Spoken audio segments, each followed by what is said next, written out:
You don't. Specializing in joint replacement, sports and traumatic injuries, hip and knee disorders, foot and ankle surgery, hand and wrist surgery, and shoulder reconstruction. Call 304-725-BONE today to learn how you can live without joint pain.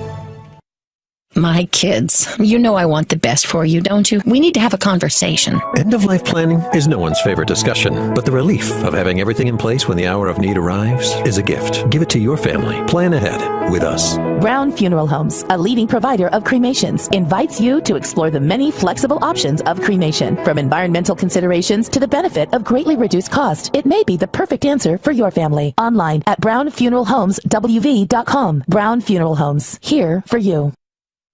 When you've been in a wreck, you're hurting, you're confused, the insurance company's calling you. Insurance companies are not your friend. They have a duty to their shareholders, not to you. That's why you need to call us to make sure that you are maximizing what you are entitled to. We've recovered over $100 million for our clients. Every case is different, no result is guaranteed.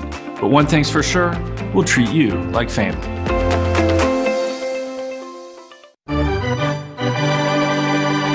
The following is a special sports broadcast presentation of Talk Radio WRNR Martinsburg. Play ball! It's time for the fun and excitement of West Virginia high school baseball. Today's game is being brought to you by Parsons Ford of Martinsburg, The Skinner Law Firm, Laddie's, Trips Flooring, Jambo Construction and Fencing, the Mirius Group of Financial Advisors, Smallwood and Small Insurance, CMA Honda of Winchester, Bechtel Jewelers, Cody's Auto Body, Rock's Local Markets, CMA Toyota Chevrolet of Martinsburg, Orsini's Home Store, Farmers and Mechanics Insurance Companies, WVU Medicine Berkeley and Jefferson Medical Centers, the Mansion Ferretti Law Firm, and by Hagerstown Ford. And now for the pregame show. Let's go out to the field and join our Talk Radio WRNR broadcast team.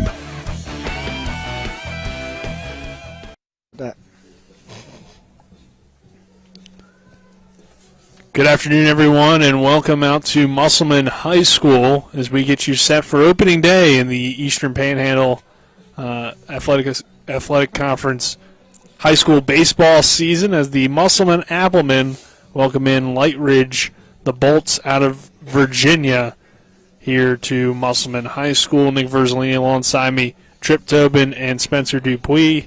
Back in the studio is Dylan Bishop as we welcome you into the countdown to first pitch, brought to you by the Skinner Law Firm, Injury and Consumer Rights Lawyers.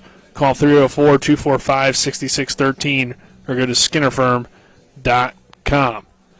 Trip, another exciting season of high school baseball is upon us, and this is a Musselman team that you have high expectations for. I think we all kind of have high expectations for with how much they return in a EPAC that we expect to be very competitive again this year.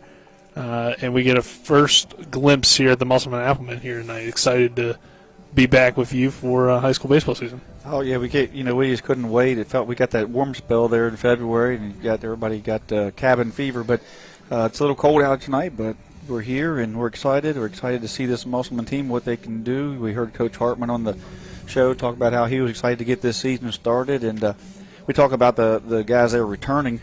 And generally, you talk about a lot of returning seniors that got a lot of playing time last year, but they're loaded with returning juniors that as sophomores played a lot.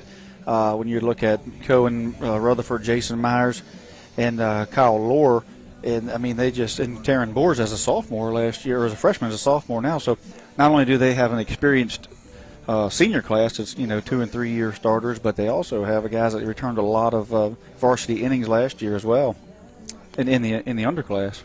And Lightridge on the other side, a team out of Virginia. It's a newer school.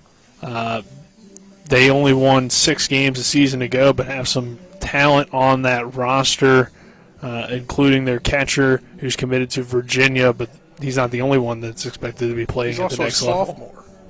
Yeah. So that's amazing just in its own right that he's a sophomore committed to a Division I program already, especially Also had a phenomenal freshman season. Don't have stats for it, though. But they also have a pitcher going to Bridgewater, Trip. Yeah, as far as I was under the impression that the catcher was a junior this year, based on their lineup. So he is a junior. But then you got the sophomore.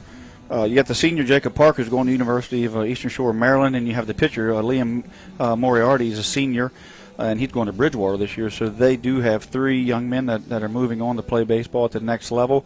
You know, they have I think they only have 3 seniors in the lineup, and 4 juniors, and they have a freshman in the 4 spot, and they have 3 sophomores. So they have a very good spread out there. So that 3-3-3, and the freshman is a pretty good deal when you're using 10 players using the DH. Let's go ahead and take our first break here on the countdown to first pitch. When we return, we'll hear from head coach of the Musselman Applemen, Josh Hartman, as we had him today on the Sports Mix. You'll hear that after this 2-minute break. This is West Virginia High School Baseball on Talk Radio WRNR and TV 10. Looking to get your special someone the perfect gift? How about a dream vacation exploring destinations abroad? Or maybe visit Alaska? What about Rio, Budapest, or Taiwan? Maybe your dream vacation is on the seas, cruising to multiple destinations. Well, start here with the travel agency of Dream Vacations in George Wisdom. Visit vacationsmiles.com. Vacation smiles last a lifetime, so allow George Wisdom to provide you the vacation experience you've always desired and deserve.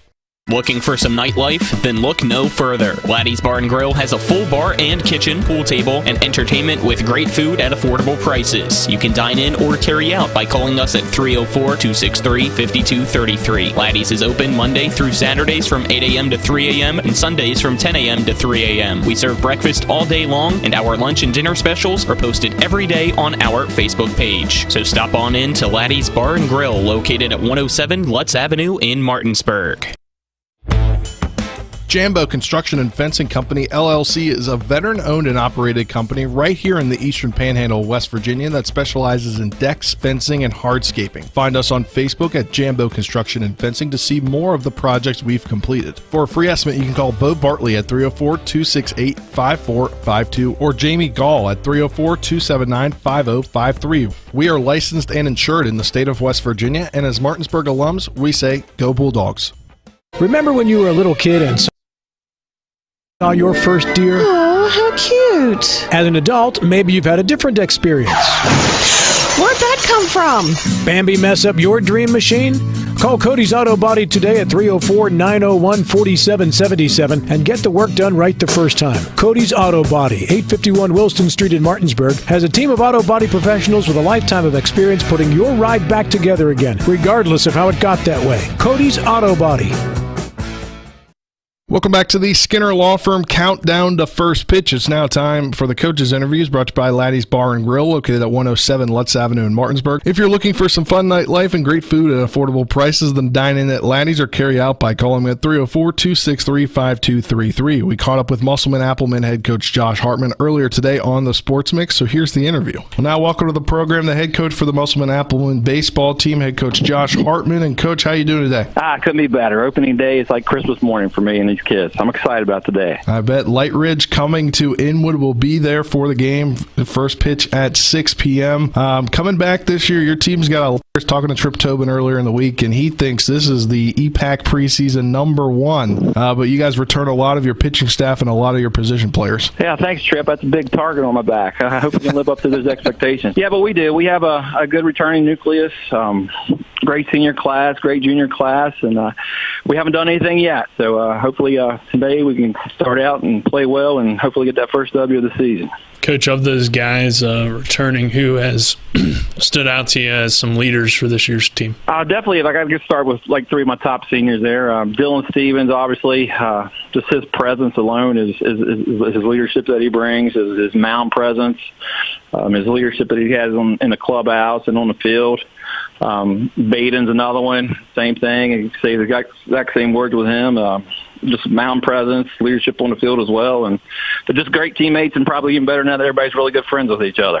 And Coach, a tough way to end the season last year, falling in the sectionals to Martinsburg. But obviously with all those players coming back, it's got to be a chip on their shoulders for this season. I mean, every year you come in with high expectations, and you set goals every single year. And our goals this year have been no different than any goals we've had any other years. I mean, we want to come out and try to do our best every single game, and hopefully give us a chance and opportunity to be where we need to be at the end of the year, and hopefully make a run through sectionals and have an opportunity to do that. Coach, has there been anybody that has surprised you with how they've, started this season compared to maybe how they ended last season, or whatever the case may be? I'm really impressed with Trevor Bour's hitting right now. He didn't hit the best last year, but he's looked very well in the cages and scrimmages, and pretty much every single time we've had an at-bat with him, he's looked well. So I've always known Trevor can pitch, but if his hitting is where it needs to be and where it's at right now, he'll be all right. We saw that from Trevor during the Berkeley Post-14 season. He seemed to find his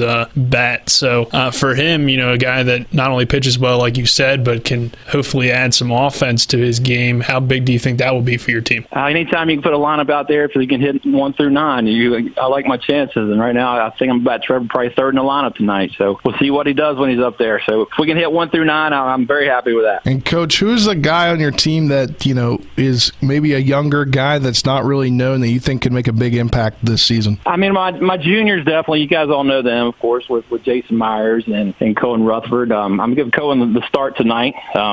Pitching wise, he's impressed me just as about as anybody as I've had so far this winter. So I'm going to give him an opportunity to go out there and see what he can do tonight. So I would have to say Cohen Rutherford to be the answer to that one. What stands out to you about this Lightridge team here tonight, Coach? I know it's a newer school. I think it's their third or fourth year of existence. I don't know a whole lot about them, to be honest with you. I know they're coming here tonight. They'll be ready to play, just like any other team that we play tonight. And scouting report, I don't have much on them. I do know they have I believe a commit that's committed to Virginia. So we don't have anybody on our rosters committed anywhere D1. So we'll have a pretty good challenge here tonight, I believe. And looking forward through your schedule, it seems like you got a lot of AAA competition within the state on your schedule. What are some highlights for this year's Musselman Applemen baseball schedule? Well, we're taking a trip out to Morgantown. We've been playing Willing Park and University and Morgantown on WVU's field, so I think the kids are pretty excited and pumped up for that. We're also taking a trip out west during our spring break, playing some single-A teams out there, so give them an opportunity to see other parts of the state as well, which I'm always excited about doing those types of trips. Coach, we've mentioned how your team has a lot returning, so what are the goals for the season? I was talking to the kids last night. It's like, man, everybody needs to have goals, individual goals. What you want to do as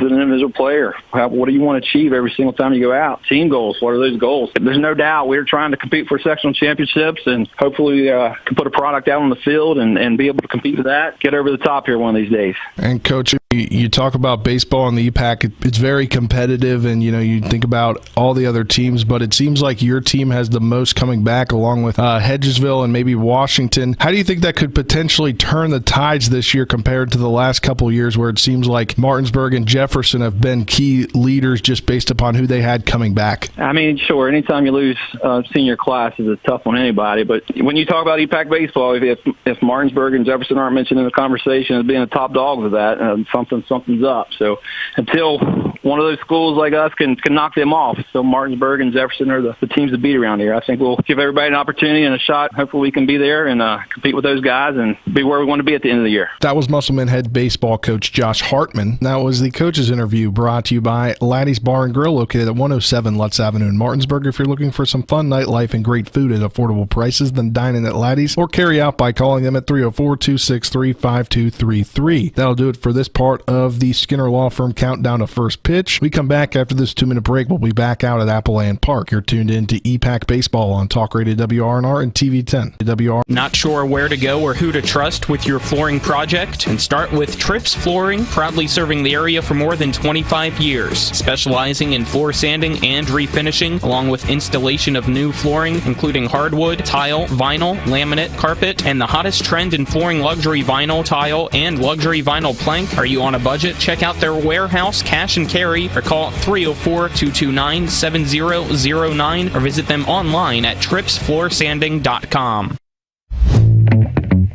Rock's Grab and Go is made fresh daily.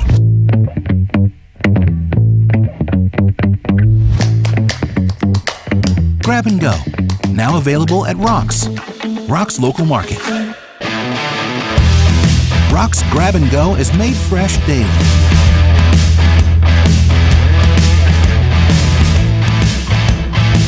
Grab and Go, now available at Rock's. Rock's Local Market.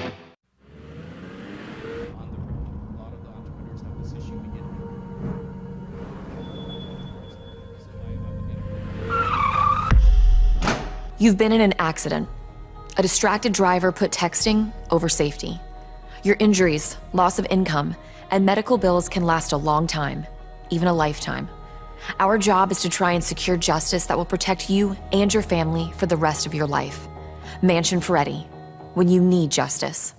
Whether it's a strain, sprain, or fracture, WVU Medicine Orthopedics and Sports Medicine in Charlestown and Spring Mills now offers same-day appointments.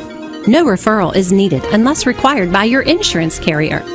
WVU Medicine Orthopedics and Sports Medicine offers the exceptional care you expect for the injuries you don't. For same-day appointments at WVU Medicine Orthopedics and Sports Medicine, call 304-725-BONE. School as the lineups being announced here at Musselman. The Applemen taking the field currently for their defensive lineup. But let's get into our EPAC baseball roundup, brought to you by Jambo Construction and Fencing LLC, a veteran-owned company that specializes in decks, fencing, and hardscaping. For a free estimate, you can call Bo Bartley at 304-268-5452. The only other game going on tonight, Trip, Washington taking on Berkeley Springs. Patriot team that returned some talent from last year, Cam Moore, Colin Reed, to kind of lead the way for them. Yeah, they got Cam Moore, Colin Reed. They got a transfer over from Jefferson, Cameron Gill. Of course, they have a young crew in there, Landon Brady and then Brandon Dunbar, who did a good job on the mound for them last year.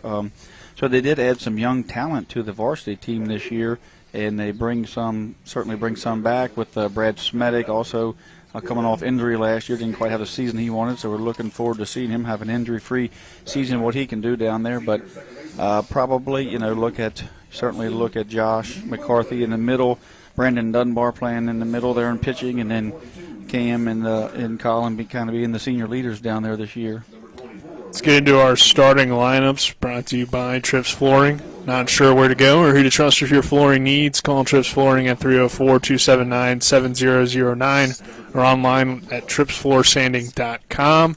We'll start with the visitors in Lightridge. It will be Newell, Mitchell, Noonley, Drinkwine, Burpo, Park, Sprott, Morati, and then McTor. And then for Musselman, it'll be Kyle Lohr, Baden Hartman, Trevor Bohr, Boyles, Seitz, Myers, Rutherford, Stevens, and Morbley. We will take another 2-minute break. On the other side of that break, we'll have first pitch. Insurance companies like to play games. They say they're on your side, but they aren't. We have a team that can handle any curveball they throw. At Burke, Schultz, Harmon, and Jenkinson, you get a dedicated lawyer, and every case gets a team effort. So you get nearly 150 combined years of experience going to bat for you. And we like to win. Join the team that takes your personal injury case seriously. Burke, Schultz, Harmon, and Jenkinson. We play hardball.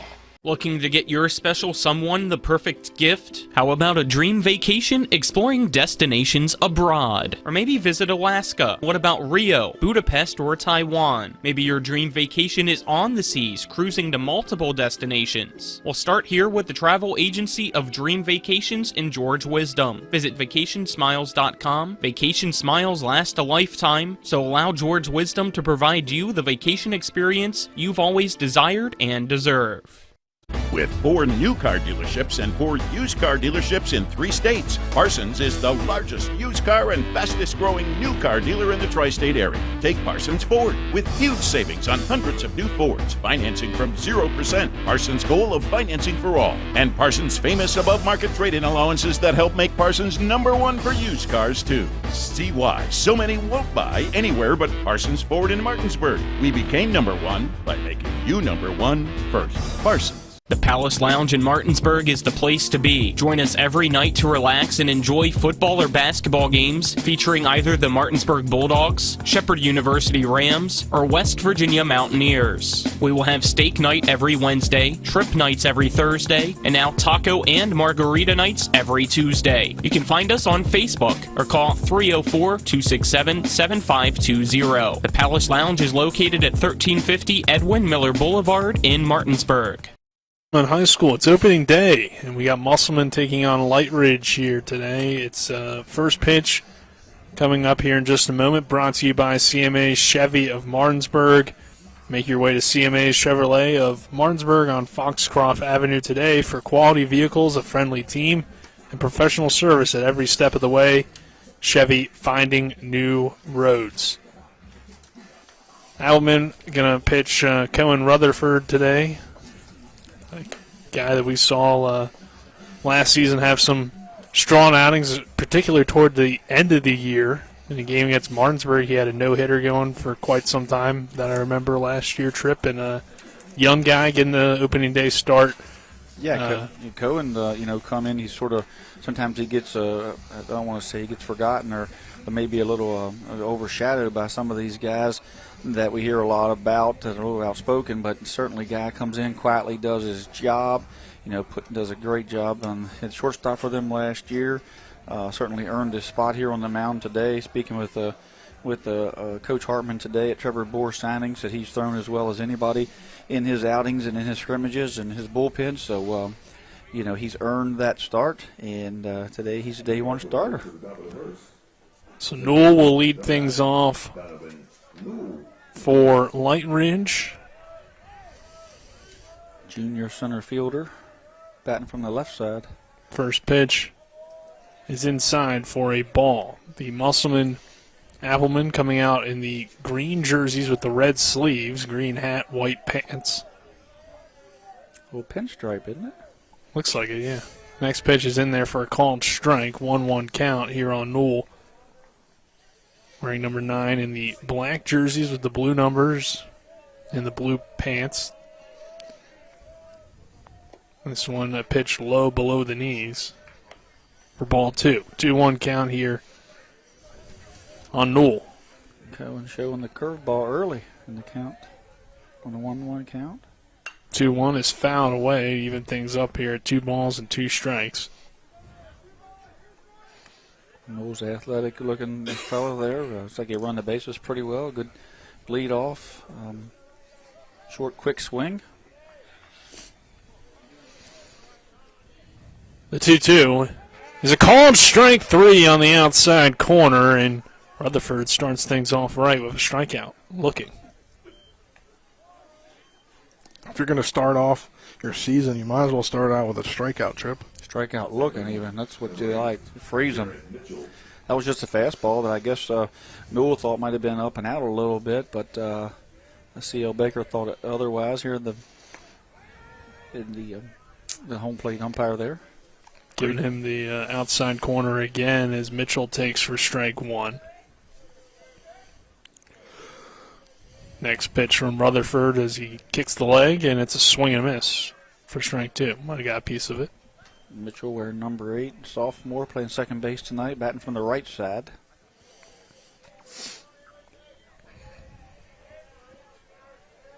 The 0-2, waste pitch outside, but nearly came back toward the corner. Nearly framed it, too. Yeah, Taryn did a nice job of making that pitch look a lot better than it actually was. 1 ball, 2 strikes here on Mitchell. The second baseman awaits the pitch, and the next one is fouled away into the Musselman dugout, which is typically the away dugout, but with the wind here tonight, the Applemen electing to take the first base side. Which at the moment has died down. I don't know. I see them flags out there blowing pretty good. Yeah.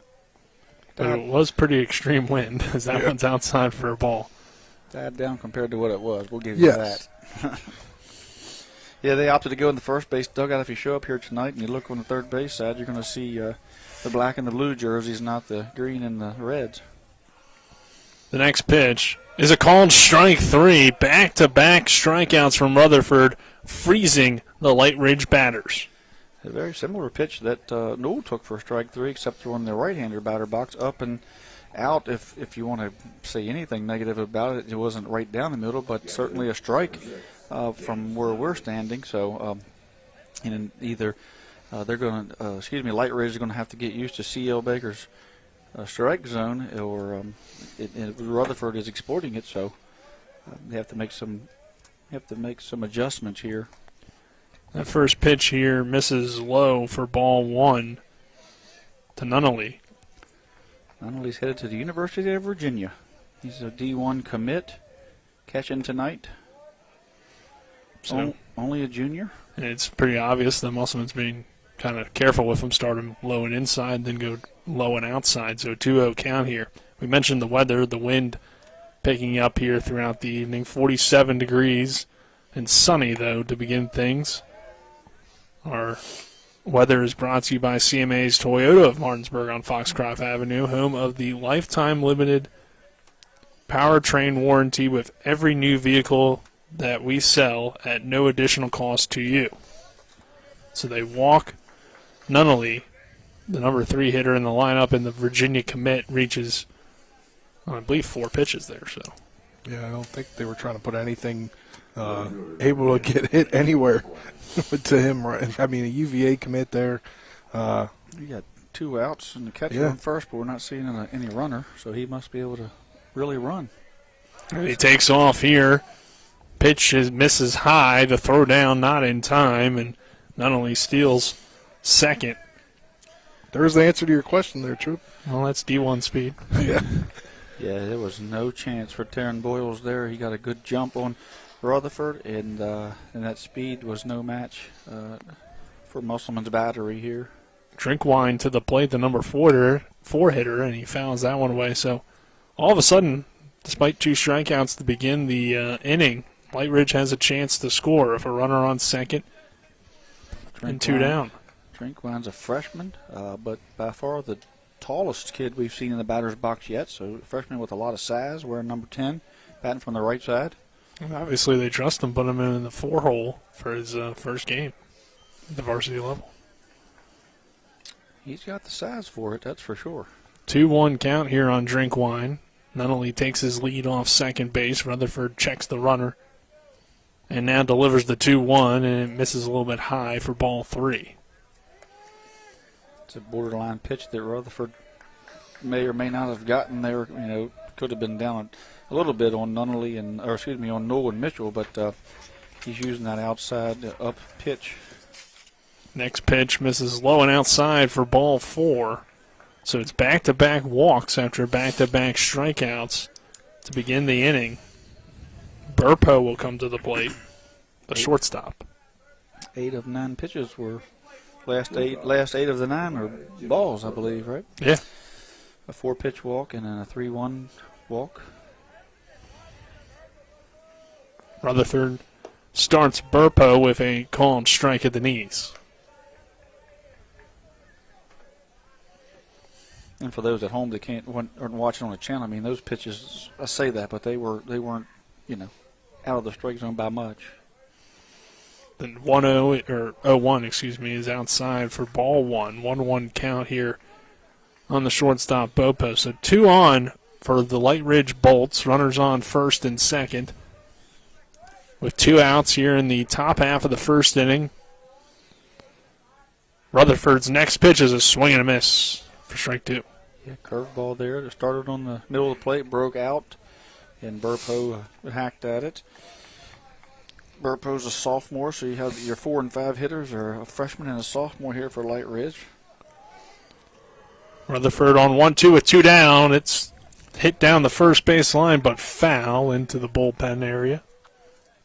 Burpo made a late decision to take a hack at that. I believe it was strike 3 on the inside half. He dropped the hands down and was able to fight it off. Late swing, got it down the right field line. That's good to see out of a young hitter, especially in a tough count, tough pitcher on the mound in Rutherford. Some history on Lightridge. Tripp earlier said they came out of John Champ High School. For that, 10 years ago, they came out of Freedom High School, so that South Riding area in Virginia is booming. The 1-2 pitch is hit up the middle And that's going to get through into center field. Kyle Lohr can't handle it. Lightridge coming around to score with Nunnally. And the Bolts take the early 1-0 lead. The throw in nearly gets away. Luckily, good backup on the play from Boyles. So Lightridge, after striking out twice to begin the inning, come through with a 2-strike single into center field. A little bit of an issue fielding it from Kyle Lohr. Nunnally comes around to score from second, and it's 1-0 Bolts. The ball got right back up the middle, just got past Cohen Rutherford's glove side, took a big hop on Baden Hartman, got through, and then it just kind of picked up speed, bounced around in that early winter grass out there that's all choppy, and got over top of Kyle Lohr's glove. Great backup there by Aiden Seitz to keep from another run scoring. So get a single that everybody moved up on the air. I'll bring Park to the plate, the third baseman. Runners on second and third now for Lightridge with 2 down. A 1-2 count here on Park. This pitch is fouled away down the third baseline. Park playing third tonight. We're number 13 back from the right side. He's also committed to college. And he's a senior this year. He's going to the University of Maryland Eastern Shore. So talent in this lineup certainly is going to, unlike the first 2 strikeouts there, it looks not going to allow Musselman just to cruise here tonight. They're going to have to play and pitch well and hit their spots. Next pitch is high and inside for a ball. So a Lightridge team that clearly has some talent, and they take advantage of those back-to-back walks. Rutherford delivers the next pitch, and it's a swing and a miss. Strike 3. Down goes Park. So it's 3 strikeouts for Cohen Rutherford. 2 walks, though, and a run coming across the score on the Burpo RBI single. It's 1-0 Lightridge as we head to the bottom half of the first. This is West Virginia High School Baseball on Talk Radio WRNR and TV 10. Hi, Crescia Hornby here. Larry DeMarco, broker of Modern Realty Results, believes he has some of the best real estate agents in the Eastern Panhandle. Agents at Modern Realty Results have years of experience and knowledge of the local real estate market. Agents within the office work as a team to provide quality customer service. We strive to always ensure client satisfaction through handling every transaction with honesty and integrity, all while offering competitive rates. Modern Realty Results is veteran-owned and managed. Please call us at 262-4222, modernrealtyresults.com. We are excited to announce that Comparion Insurance Agency, a Liberty Mutual company, will be at the 26th Annual Home Show on March 25th and 26th at the Martinsburg Roundhouse. Comparion Insurance agents and Martinsburg residents Glenn Mocker and Chad Williams have access to many insurance companies, allowing them to find the right coverage at the right price for you. From home and auto to life and pet insurance, they have you covered. Be sure to visit them at the show. If you can't make your way over to them, give them a call or send an email. They can't wait to meet you. Back to Musselman High School. Lightridge takes the field defensively. Musselman coming to the plate. Lightridge leading 1-0 here over the Musselman Applemen on opening day in the high school baseball season here in the Eastern Panhandle. It will be Kyle Lohr, Baden Hartman, and Trevor Bohr in the 1-2-3 spots. Lohr, the center fielder, a junior that led off a lot of the games for them last year. I mean, this top 3 all had good seasons, and 1 through 9. I mean, it's a very impressive Musselman lineup coming back, Trip. It's very impressive. I mean, Kyle Lohr, probably one of the most dangerous leadoff guys in the state, certainly in the EPAC. When you look at leadoff guys, probably, just anticipating maybe Cam Moore down at Washington leading off maybe, or possibly Dunbar. Martinsburg with Canby, right. And then you got Kyle Lohr here. Jefferson always has a guy that can step up down there, get the ball in play, get around the bases. And Spring Mills, we just look, he's definitely going to be in the top in the state in the leadoff as far as offensive categories. Dunbar is, in fact, at least tonight, the leadoff hitter for Washington, which is still scoreless in the top of the first as Dunbar got out there on the first play, popped out, foul territory. Pitch here to Lohr. Misses low and outside for ball 1. Kyle, get me on and I'll score Lohr. He can get around the bases. That was his identity last year. 1-0 pitch misses inside and gets away from the catcher for ball 2. pitch wasn't that bad. I think it crossed the catcher up. If he's able to frame that, he may have a shot. Taryn Boyles did a nice job that last inning of helping out his pitcher a few times, especially on those first 2 strikeouts. Moriarty delivers the next pitch, and it is low and inside for ball 3. Again, Moriarty's headed to Bridgeport after this season, and not sure what he'll hit early here, what the pitch count is on these young men, if there is any, but I would assume there's some. 3-0 pitch to Lohr, called strike 1. Lohr, a part of that last year, we always talked about the center fielders in the EPAC and how talented they were, and still a lot of guys coming back this season. But yeah, with other than Herndon, I think we're still looking at a very strong outfield core. Lohr gets a piece of it. It heads back to the pitcher Moriarty. He struggles with it initially and then fires over to first for out number 1. Yeah, Lohr, I think he got a little fooled on that. Was going to check swing, and just check swing got around a little too much. Just barely caught the ball, and it basically a swing and bunt back to the pitcher. The pitcher did, because of Kyle's speed getting out of the box, the pitcher did fumble it, but it was he still threw him out by a couple steps. So that'll bring Baden Hartman to the plate. Baden will take this one inside for a called strike 1. Hartman, a 3-sport athlete. He returned to basketball this year. So not as fresh into baseball season as maybe he normally would be. This one taken high for ball 1. Very similar to the swing that the check swing that Kyle just had, the excuse me swing there that luckily for Baden he didn't get a piece of that on that check swing. Baden will play college football at Bethany College. 1-1 count is low below the knees for ball 2. 2 balls, 1 strike on the shortstop Baden Hartman. Silence your cell phone, Trip, like they say at the movies. I think Siri was talking to me. You don't even have Siri. Hartman lifts this one into left center field. That ball's got some carry on it. It hits off against the fence. Hartman rounding first and headed for second with a stand-up double. I guess it didn't affect him playing basketball because it's a stand-up double in his first at-bat for Baden Hartman. That ball smoked into the left center field. This field here's very hard to get the ball out of the park. When it left his bat, it certainly had what appeared to be home run distance, but things seemed to die out there at this Musselman Park. Not conducive to a lot of home run numbers, but that ball just one-hopped the fence and was 10 feet away from being his first at-bat, first home run of the year. That will bring Trevor Bohr to the plate, hitting in the 3-hole. The pitch to Bohr is a big swing and a miss for strike 1. Trevor, a guy that struggled last season at the plate during the high school year, Trip, but then he came and he hit great for you guys in Berkeley post-14, and according to Coach Hartman, he's off to another great start so far in the early spring. I guess late winter, since we haven't entered spring yet, but Bohr pops that one up towards short. Burpo is under it for out number 2. And I don't think we can take much credit for that in the summer. I don't want to. I mean, he just got into a groove. He just worked his butt off. He wanted to hit a lot. He took a lot of reps. Over the winter, he was in the cage with Scott Jenkins and working hard, and heard that he was hitting the ball well in the winter hitting. So, hats off to him. And for the winter hitting guys up there at Musselman and Scott and Andrew Stevens and those guys getting him last year he was out of the lineup because of his offense for the most part. This year he's solidly in the 3-hole, so that says a lot. Boyles takes the first pitch for a called strike. Second one he goes halfway around on, and I believe it will be called a swinging strike. So 0-2 count here on Boyles.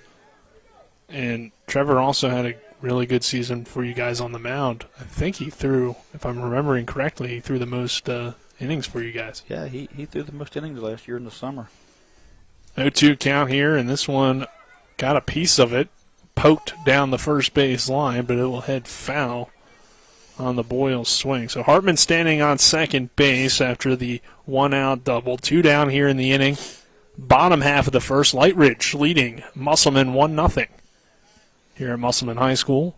Yeah, Nick, he pitched 39 2/3 innings, 3-1, giving up 12 earned runs to 31 strikeouts with a 2.11 ERA. Last summer? Yeah. Yeah, he threw really well. He's committed today. He did his letter of intent signing at the FCC, so the young man's going to move on. So Trevor, he just really has worked really, really hard to get where he's at. Boyles with the check swing, ruled a ball, 1-2 count. This one chopped toward third, and it will head foul.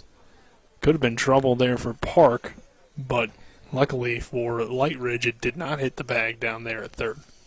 Yeah, it was a chop that there was suns in the young man's, as you could see by his shadow, so I'm sure he didn't get a great read on, especially when it hit that hard late or early spring grass there and kind of clumpy, and went up in the air. He kind of lost it for a second, came down the other side of the bag.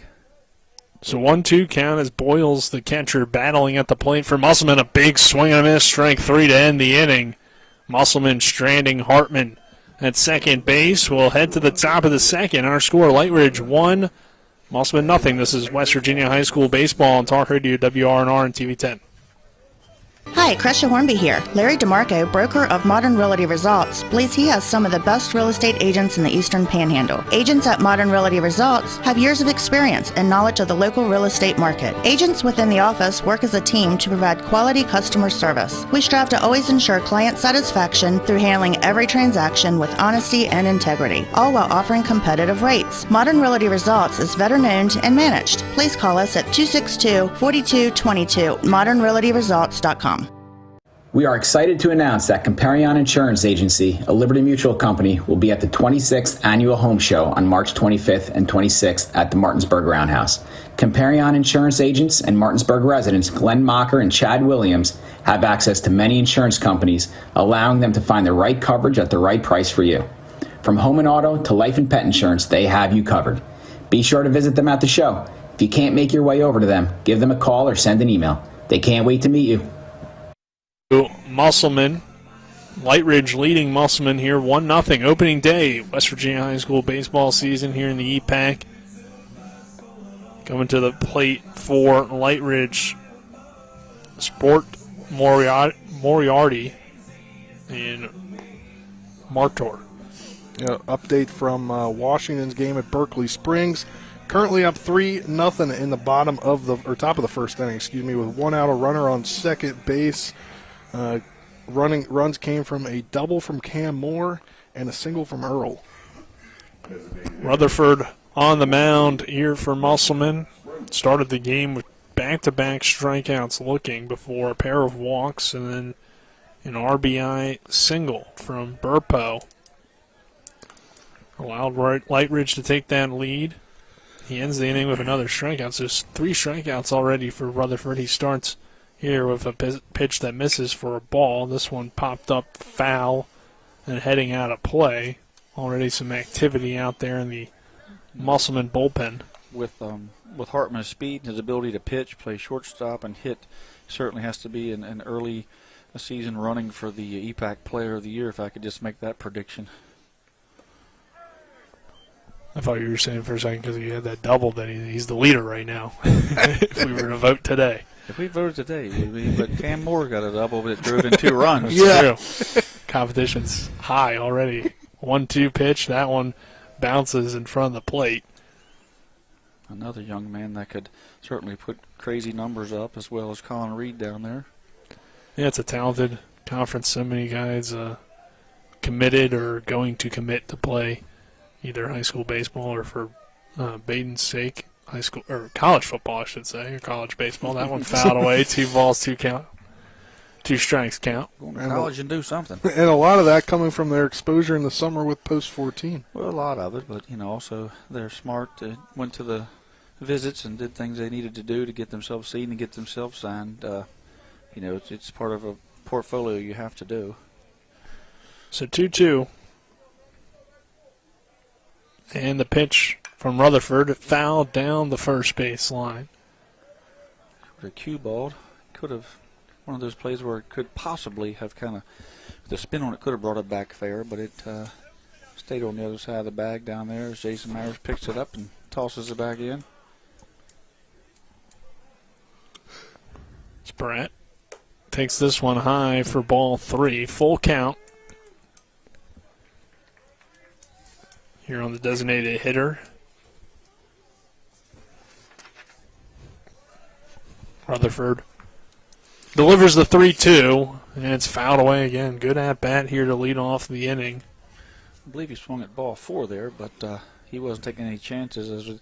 I believe probably you would think that Lightridge's coach said, I don't want to see any more called strike 3, so the sophomore DH wants a hit. The 3-2. Called strike 3. And just like that, made him look like a fool. So right on cue, Cohen Rutherford picks up his 4th strikeout, his 3rd strikeout looking so far. That was just that was like reverse psychology on the baseball gods. Moriarty will come to the plate. One down here in the top half of the second inning. That pitch misses outside for. Oh, it was called strike. Called strike 1. Yeah. Looked outside from our angle. Well, Taryn is doing a nice job of framing it in there, and CL's giving it, so exploit it and adjust. The 0-1 hit well into left center field, coming over trying to make the play on the run with Seitz, but it falls in. Having some issues getting it in now. Kyle Lohr finds it in kind of deep left center field, throws it in, and that will be a hit for Moriarty. I think the ball carried a little bit there on Seitz. I think Seitz was going to go over and cut it off on the hop, and then it short hopped him. And when it did, it kind of got off of his leg there and kicked off into center field. But, I think at first when he took off, it was just kind of possibly thinking, I'm going to grab this single on the short hop, but it carried out there. And he came close to catching it. Now he's kind of holding that shin there as it kind of short hopped him there and got away. And Kyle Lohr did a nice job backing it up. But McCarty ends up on second base. Moriarty. Oh, Moriarty, yeah. Yeah, you're right. The pitcher, sorry about that. Mm-hmm. So he's got a courtesy runner out there. Running for the pitcher. Here's a bunt attempt from McCarter. Throw down to first is in time for out number 2. It's a little interesting. There was 1 out already. You get the sacrifice to move the runner to third, but now 2 down in the inning. Hey, forgot to say those courtesy runners are courtesy of the Berkeley Post 14 Hornets baseball program. Yeah. I think possibly the thought process there was maybe that he could get the ball down the third baseline and force Cohen up that line and force Dillon to stay back and possibly get on base there. And he just got, it turned out to be just a basic sacrifice because he got it right back to the pitcher. But in that situation, a man on second, if he can get the ball up the line and force Dillon and Cohen, to make a decision, then he's got a shot there to make it first and third with 1 out. 1-0 count here on the leadoff hitter Newell as it's back to the top of the lineup for Lightridge. He struck out looking his first time out. Next pitch misses inside for ball 2. So runner on third. 1-0 Lightridge, top half of the second. Rutherford delivers the 2-0 and it hits. No, it misses again. 3-0. Thought I saw that hand and I did thought they were going to call it a late strike there. He kind of went out with the left hand, but he brought 3 fingers up. CL's. Maybe a little cold? There's his right finger. There we go. There's the 3-1. Well, it's his first game, too. It's They true. had a couple little scrimmages where they switched in and out, but probably got a little rust. It's also cold out there. 3-1. Hit hard towards short. Hartman fields it. Fires to first in time for out number 3.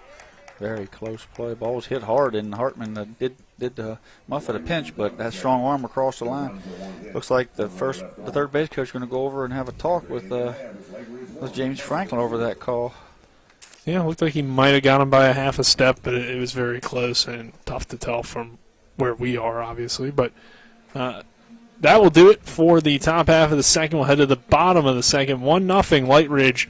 This is Musselman versus Lightridge high school baseball action here on Talk Radio WRNR and TV10.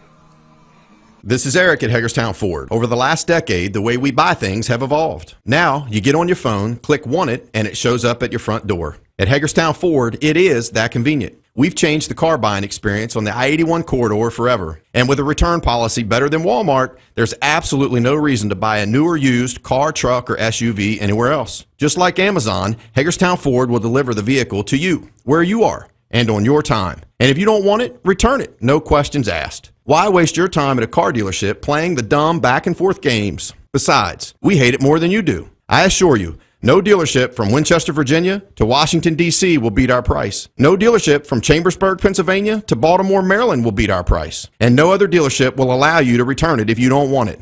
Hagerstown Ford absolutely provides the best experience at the best price. Visit HagerstownFord.com to schedule your VIP experience. Click on the vehicle you want and get your new ride delivered to you at no risk. See dealer for details. Musselman. Bottom half of the second inning, 1-0 Lightridge. Nick Verzolini, Trip Tobin, Spencer Dupuis, happy to have you with us. Back in the studio is Dylan Bishop as the Applemen come back to the plate. It will be Seitz, Myers, Rutherford due up. 5, 6, 7 hitters. Seitz, the left fielder. Batting from the right side. The first pitch to him from the right-hander Moriarty is a called strike one. Yeah, caught the corner there. Or the outer edge, I should say. He's giving the corner tonight. 1 misses inside for ball one. 1 ball, 1 strike as the lights start to come on here at Musselman. Aiden Seitz played at Spring Mills last year, as I assume moved, and now Musselman. He rips this one into left center field. That will get down for a base hit, but Seitz a little slow, limping out of the box. Something isn't right with his shoulder. Yeah, it looks like, shoulder. He is really hurt off that. As soon as he hit it, he took off. He wasn't running very fast, and now he's really holding his left shoulder. He just kind of hit. He smoked the baseball. I mean, it was ripped into left field, and he's kind of telling Coach Hartman, "I'm fine," but he certainly didn't look fine going down the line, and he was hanging. You're going to get a runner for him at least. A little too early in the year to take your starter and have him just hang out there. Number 22 now will come in to run. Looks like it's going to be Mason Carter. Yep, that's who I have as well, the junior. So they'll attend to Aiden in the dugout there, but he ripped that pitch. Fastball was up and out over the plate a little bit, smoked it into left field. One hop to left fielder, and I looked up to see if he was going to make a hard turn, and he was just kind of moseying down the line, holding his shoulder. Yeah. Sometimes with the cold and the metal bat, that could cause something potentially. Could just jam the shoulder in maybe a little bit. Or who knows? I mean, usually when you hit the ball in the nose like that, it's a pretty good swing. That's what I was saying. That's why I was like, I didn't see him fall or anything. If you hit it off of a certain part of the bat, it might do something. That one's hit my. well out to left field, and that ball is not coming back. A 2-run home run from Myers. Myers knew it when he hit it. He was he gave it a little bit of a bat flip, and he got all of that one. He got it probably, if it's 310 or 15 down that line, he got it a good 330, 340 easily. So Myers gives the Applemen the 2-1 lead here in the bottom half of the second after the Seitz single. And Myers certainly has that home run power. We've already seen some well-hit balls in this first inning first 2 innings by Musselman, and that one was pretty much a no-doubter. Yeah. Hartman's ball was hit hard. Seitz' ball was hit on the nose, and that pitch right there got up, and he really Myers is only a junior, too. Yeah, I mean, as a sophomore, he had home run power, so you can only imagine what he's going to be like even next season. They were appealing that someone missed third base. Not sure who, whether it be the first runner or the second runner. But the play will stand. No one was called out on the appeal to third. See someone going out in left field looking for the home run ball for Myers. So now they're going to get a little chippy here. Manager came out or a coach where came they out. have to stand.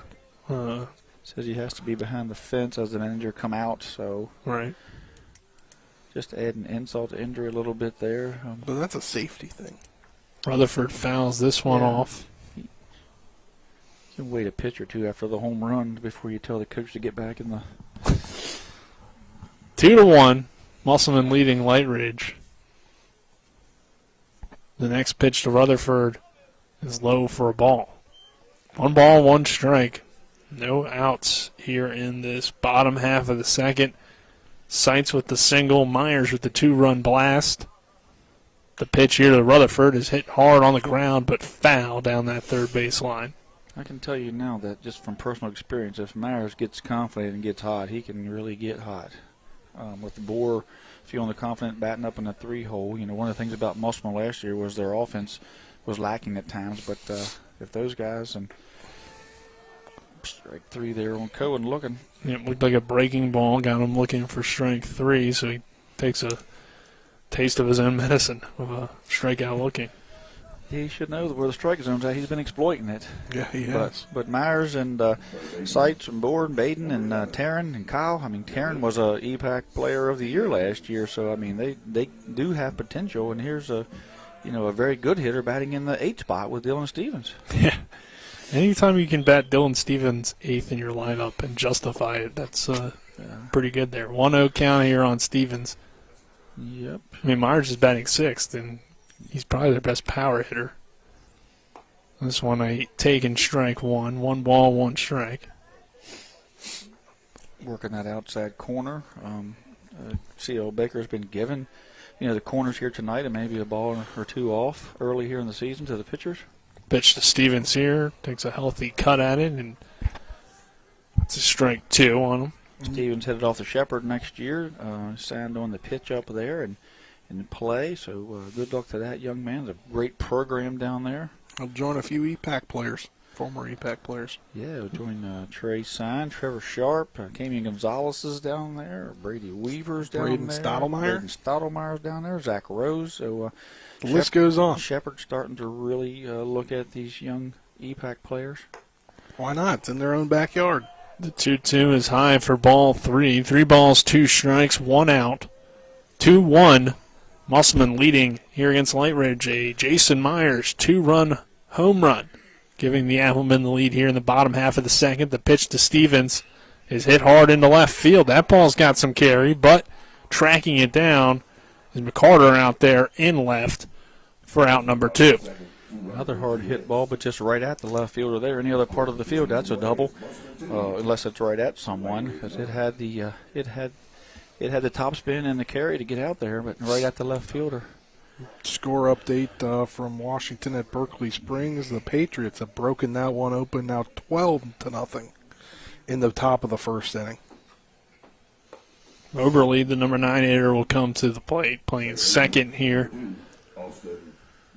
He takes the first pitch for a ball inside. 1-0 count here. Senior playing second base. We like to call him Austin, Texas Hold'em Moberly.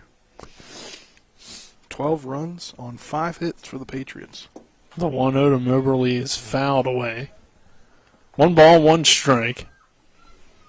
They say he's the only second baseman who can do a 4.63 flop and holding a 5.7. The 1-1 pitch hits Moberly, so that will extend the inning. Cold hit off the elbow, I believe. Yeah, nice cold day. Anything up in there, elbow or your forearm or even your tricep there is going to hurt. He took it pretty well, though, as he hits the first. Yeah, you can't rub it. These guys will get on you. I'll bring Kyle Ward back to the plate. No activity yet in the Lightridge bullpen, as Moriarty hasn't gotten off to the best of starts. Has allowed some hard hit balls. Now a hit by pitch, but still very early in the game, and it's only the season opener, and essentially in non-conference games it doesn't mean too much here early on. This one hit out toward left. McCarter is under it for out number 3. So he gets out of the jam, but Jason Myers gives the Applemen the lead on the 2-run home run. 2-1. Musselman leading Lightridge here at Musselman High School. We'll take a 60-second break and return for the top of the third. When you've been in a wreck, you're hurting, you're confused, the insurance company's calling you. Insurance companies are not your friend. They have a duty to their shareholders, not to you. That's why you need to call us to make sure that you are maximizing what you are entitled to. We've recovered over $100 million for our clients. Every case is different, no result is guaranteed. But one thing's for sure, we'll treat you like family. Before the invitations and the dress, the flowers, cake, candles, or vows, there was an answer to a question proposed with a ring. Bechtel Jewelers knows that an important part of your wedding happens before the I-dos. We're a diamond store with an engagement and bridal jewelry selection that's both exciting and accessible. On the big day, there's everything else, and there's the ring. Make sure you get this one right at Bechtel Jewelers in Inwood. 2-1, Musselman on top of Lightridge here at Musselman High School. Nick Verzolini alongside me, Trip Tobin and Spencer Dupuis. Dylan Bishop back in the studio. 2-1, Applemen on top. We begin the top half of the third inning. Rutherford on the mound for Musselman so far. Pretty solid start for him, Trip. Yeah, he's got 4 strikeouts, 3 of them looking, and a swinging strikeout. Does have a base hit that kind of got back up at the middle, sort of a C&I ground ball, but other than that, take away those couple of walks there in that first inning after those strikeouts, it's a pretty clean game for him so far. They're able to give Rutherford the lead on the 2-run Jason Myers home run out the left field. So Musselman on top, 2-1. And we are at the 2-3-4 hitters due up for the Lightridge Bolts. And it will be Mitchell, Nunnally, and Drinkwine due up for the Bolts. So we begin this top half of the third inning. Rutherford steps back on the mound. And Mitchell will dig in here. Number 2 batter, struck out looking last time. First pitch to him, calling strike 1. He's just not liking that outside strike. That's the same pitch he struck out on, and he took it again. Really hard to work with that pitch unless you can take it the other way, and Rutherford's doing a good job of taking what they're giving him. The 0-1 misses outside for ball 1. 1 ball, 1 strike on Rutherford's first batter here of the third inning in Mitchell.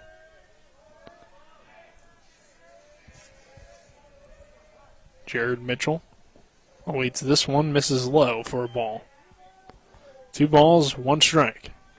2-1, Musselman on top of Lightridge here at Musselman High School. The 2-1 is a call and strike 2 again on that outside part of the plate. Yeah, he's living out there.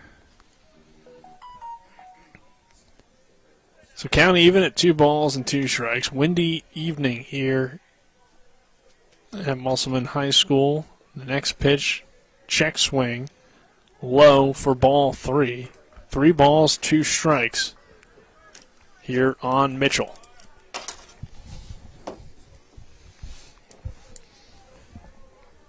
Big pitch here. You don't want to put the first batter of the inning on. You never want to lead off. The 3-2 is a swing and a miss for strike 3. Mitchell with his second strikeout, this time going down swinging on a tough pitch on the outside part of the plate. Yeah, he'd want to protect that. It's been called on him a couple of times, 1 for a strikeout, twice here for 2 strikes in this at bat, so he wasn't going to let that one go. So I believe that one was a little more down on the way, but he certainly had seen that outside pitch being called a strike way too many times for him to take it.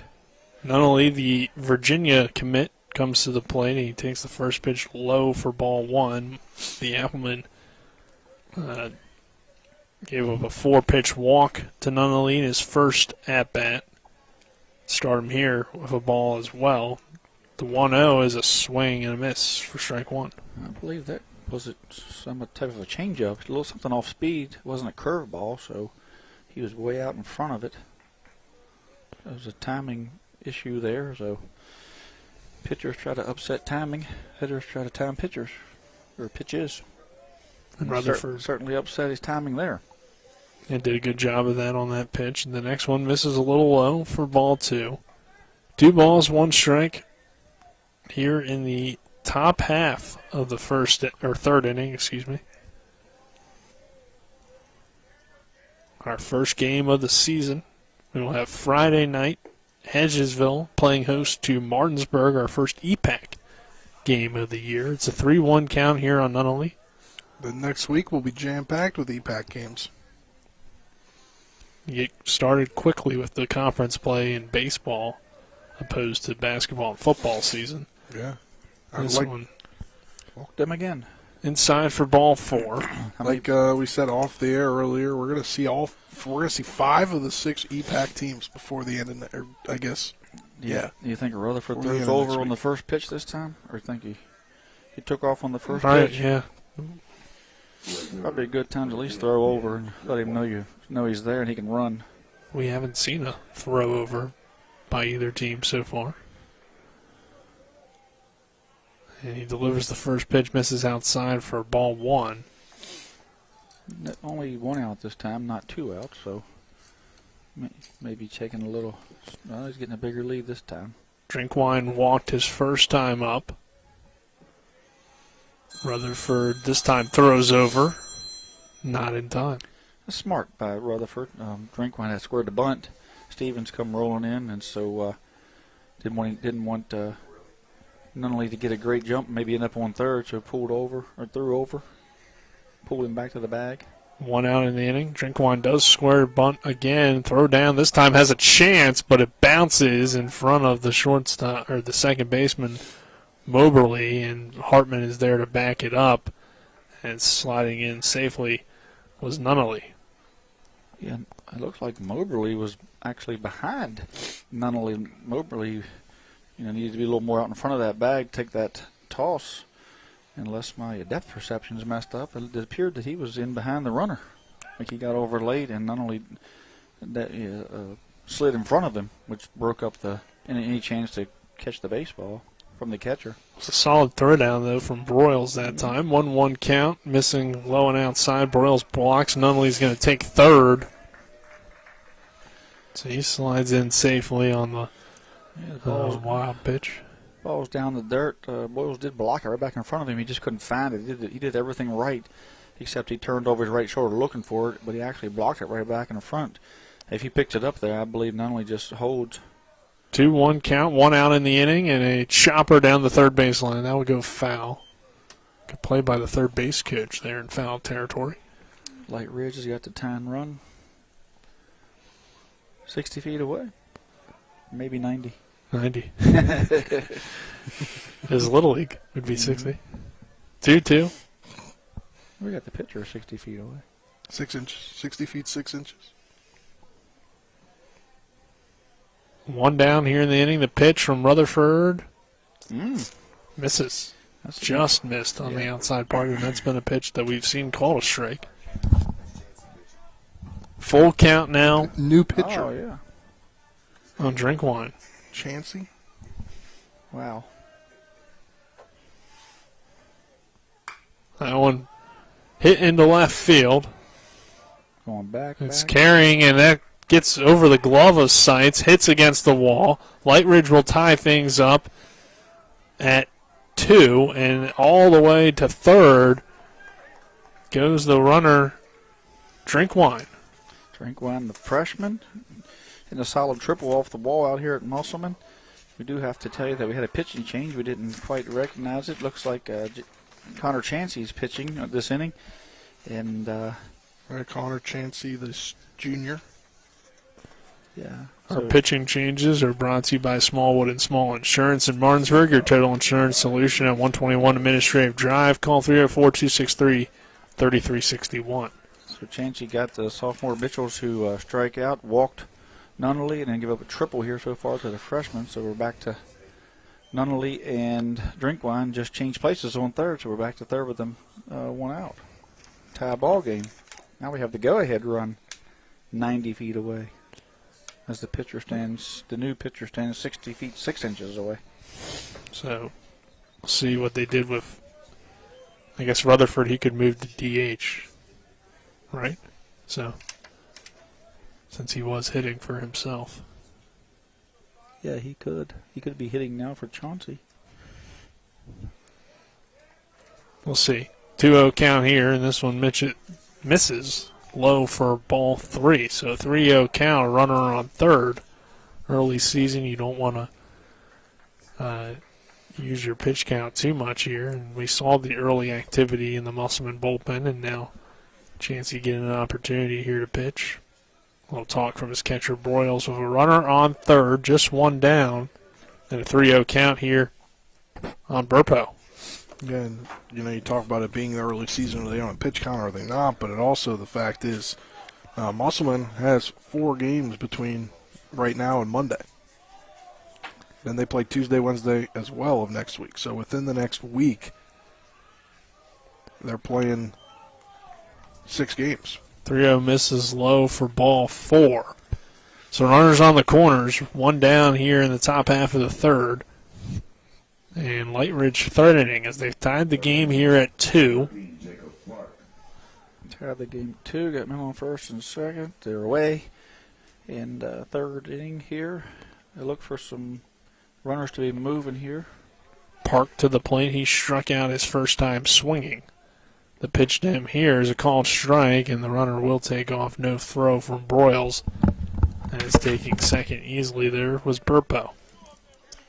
Burpo when the sort of delayed steal. He kind of took off, stopped for a second, then took off. And defensive indifference there. The 0-1 misses outside for a ball. 1 ball, 1 strike. 2-2 ball game. 2 on for Lightridge. Runner on second is Burpo. Down there at third is Drink Wine. That one a swing and a miss from Park. Strike 2. Nice pitch there by Chauncey. Since the strikeout, he's had a walk, a triple, and 2 walks. So the walks are tough to defend. So Chauncey's Connor here just trying to find his groove here early in the season. A windy, cold night, hard to pitch in. That one misses a little low for Connor Chauncey. So 2 balls and 2 strikes here on Park. Again, 2 on here for Lightridge and a tied game at 2. In the top of the third inning, the next pitch hit well into left field. Seitz gets to it, makes the catch. The runner will tag from third. That will be deep enough to score the run. A throw down to third on the delayed tag, and unable to handle it down there was Stevens. So Lightridge takes the lead at 3-2 on the sacrifice fly from Park, and a runner advancing to third on the throw in Burpo. I missed this on the camera. But whenever they score, maybe take the lead, they like dunk on somebody on their little basketball. Yeah, I saw that earlier. I was going to point it out, but then it just... That was a great job there by the freshman there tagging up, because that ball was hit on the line. A lot of times the kid will break on that. But he did stay back and tug up on the line drive, and he got a pass ball. If that gets away from Broyles, that will allow the run to score easily from third base. Wild pitch, excuse me. Just want to let the audience know, if you try to tune in on TV 10, fortunately Comcast is down once again. We are working to get it back up, but Comcast TV 10 has gone down. You can watch on YouTube or listen on Talk Radio WRNR. 4-2, our score now in favor of Lightridge. Good thing is at least the bases are empty for Musselman now, so Chauncey can focus 100% on the batter. The 0-1 is fouled away. Lightridge been patient this inning. I made a mistake there a minute ago. After the strikeout, there was a walk, a triple, and a walk, and now the sacrifice, and now the bases are empty because of some pretty good base running by Lightridge moving up on that line drive out to left, both runners moving up, and then the wild pitch. Good-looking pitch, but not called strike 3 there from Chauncey's pitch to Sparat. 2-2. The next pitch with 2 outs is a called strike 3. So Chauncey works out of the inning, but does give up 2. Gives up 3, and Lightridge takes the lead 4-2 over the Musselman Applemen. We will take a break, and on the other side of that break, we'll have the bottom half of the third inning. This is West Virginia High School Baseball on Talk Radio WRNR and TV 10. I pre-planned my funeral to make it easier on my family. They were relieved to know I'll get just what I want. My family actually thanked me for taking matters into my own hands. Turns out having this awkward conversation wasn't awkward at all. Pre-planning is my choice. There are certain things about me my family may not know. Now they won't need to guess. The choices are yours. The peace of mind is theirs. Pre-plan your funeral with Brown Funeral Homes and everything will be taken care of. Find out more online at brownfuneralhomeswv.com. Brown Funeral Homes, here for you. Looking for some nightlife? Then look no further. Laddie's Bar and Grill has a full bar and kitchen, pool table, and entertainment with great food at affordable prices. You can dine in or carry out by calling us at 304-263-5233. Laddie's is open Monday through Saturdays from 8 a.m. to 3 a.m. and Sundays from 10 a.m. to 3 a.m. We serve breakfast all day long, and our lunch and dinner specials are posted every day on our Facebook page. So stop on in to Laddie's Bar and Grill, located at 107 Lutz Avenue in Martinsburg. To Musselman High School, 4-2, Lightridge on top of Musselman as we head into the bottom half of the third inning. Moriarty remains the pitcher out there for Lightridge. It's the Applemen coming to the plate here with the 2-3-4 hitters due up. Baden Hartman, followed by Trevor Bohr, and then Boyles to round things out here. Taryn Boyles, the catcher. But 4-2 lead, a little rally from Lightridge in the top half of the third. Baden Hartman got his season off to a great start with the double back in the first inning. So, yeah, we didn't see Chauncey come out to the mound. He threw 31 pitches that inning, but looks like Musselman's doing some arm care there as Rutherford threw 47 pitches and was removed after 2 innings, so maybe 50-50 early this year. If that's the case, look for Connor to probably come out another inning and get his pitches in there. Just too cold tonight for Rutherford to continue. Not really worth it. So we apologize to Connor. Hartman takes the called strike, then hits one hard down the third baseline. The throw from Park gets away from the first baseman Sullivan, and heading into second base on the error is Baden Hartman. I'm not sure if he gets him. He did a nice job. The third baseman did a nice job of knocking it down, but Baden Hartman's speed has, forced him to make a quick throw. Anytime you can speed the defense up and make them play fast, they're susceptible to, mistakes. And he threw the ball into the dirt and into the right field line. Hartman at second base once again. So Baden Hartman reaches. Trevor Bohr coming to the plate. Bohr flew out his first time up, or popped up to the shortstop. Burpo takes that one for a first pitch strike. And TV10 is back up on Comcast, so you can go back one. Bohr rips this one into left field. That will get down for a base hit. Hartman rounding third hard. The throw home not in time. Trevor Bohr will head into second on the throw, and Musselman gets a run back. It's now 4-3. Lightridge still on top. Yeah, just like that. Those two young men, two seniors there, leading the team. Trevor Bohr did a nice job taking the ball the other way. The ball was up and away. He went with it, drove it that way, and then did a nice job of moving up on the throw at home. There's no hesitation from Baden when he's seen the ball out there. You're kind of looking for Coach Josh Hartman to send him, but he didn't have to do that. Baden made up his mind when he was rounding it. Yeah, good combination of hitting, fielding, and speed for Baden Hartman. And he pitches. Yep. That one hit up the middle well by Boyles. It will get through into center field. Appleman looking to tie it. Bohr on his horse, slides into home. He is safe at the plate, and Musselman ties it at 4. Boyles comes through for an RBI single. He'll advance the second on the throw. On a ball that just kind of squeaked through up the middle. And Trevor Bohr with the hustle is able to score from second. Second baseman was kind of holding there, so it had him, in a position to make that play up the middle, and he kind of went backhand, but it got under his glove there.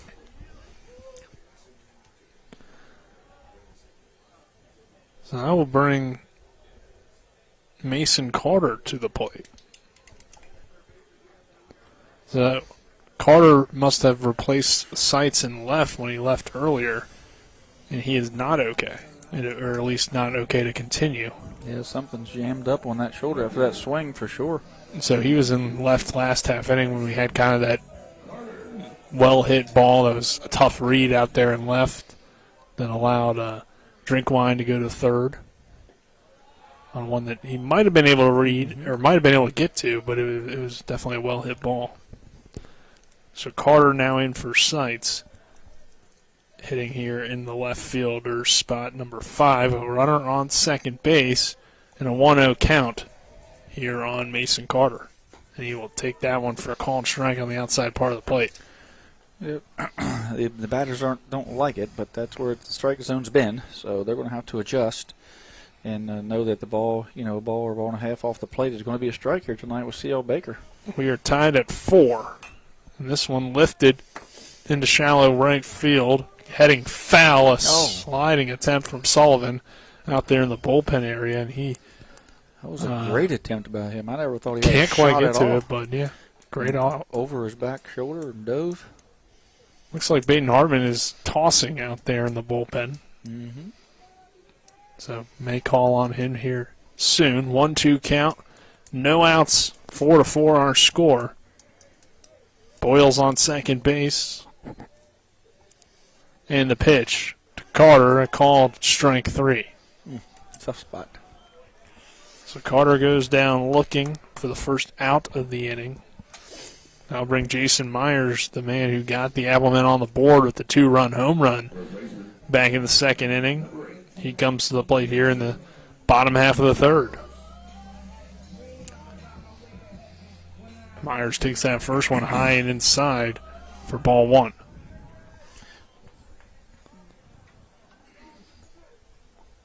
Can't get it. 4-4. I got it on Lightridge, so if you're trying to find a game-on game changer, I haven't found it at Musselman. I had to go to Lightridge's game changer to find it. That one taken outside for a ball. 2-0 count here on Myers, clearly being careful with the junior. Makes sense now, Trip. A courtesy runner for Boyles? I believe so, but I couldn't read the number out there at second base. It's like a single digit potentially, but I can't tell who it would be. Maybe Braden Miller. Yeah, I was going to say it could be Miller, number 10 out there. Mm-hmm. 3-0 count. The pitch to Myers is taken down the heart of the plate for strike 1. Number 10 out there, Braden Miller at second base, running for the catcher. We saw Braden Miller. I believe he plays football and basketball, I think. He's on the JV team maybe for basketball. 3-1 count. That one hit down the third baseline. It heads just foul there down the line. Poked out there by Myers. So Moriarty has worked it back to a full count. It was a lot closer to being fair than Myers thought. Because initially he kind of carried the bat up the line a couple of steps, and then he took off running, but it almost got some chalk down there as it took a big hop. Again, these fields this time of year, they're hard. The grass isn't quite filled in, so you get these clumps and take little weird hops. Tough to play on this time of year. 3-2, the pitch. Check swing, called ball 4. No, they'll throw down. They'll say it was a drop third strike. So Myers is out there at first. On a walk. No, it was a walk. They threw down, so I was confused there. Yeah, he dropped it, thought maybe he made a check swing, and so they threw down just a double check, but it was a check swing that they threw down on the drop third strike, what they thought. Smart play by Lightridge to go ahead and try. Got me. It looks like now that Chauncey's going to bat in that position, so he's still in the game. Yep.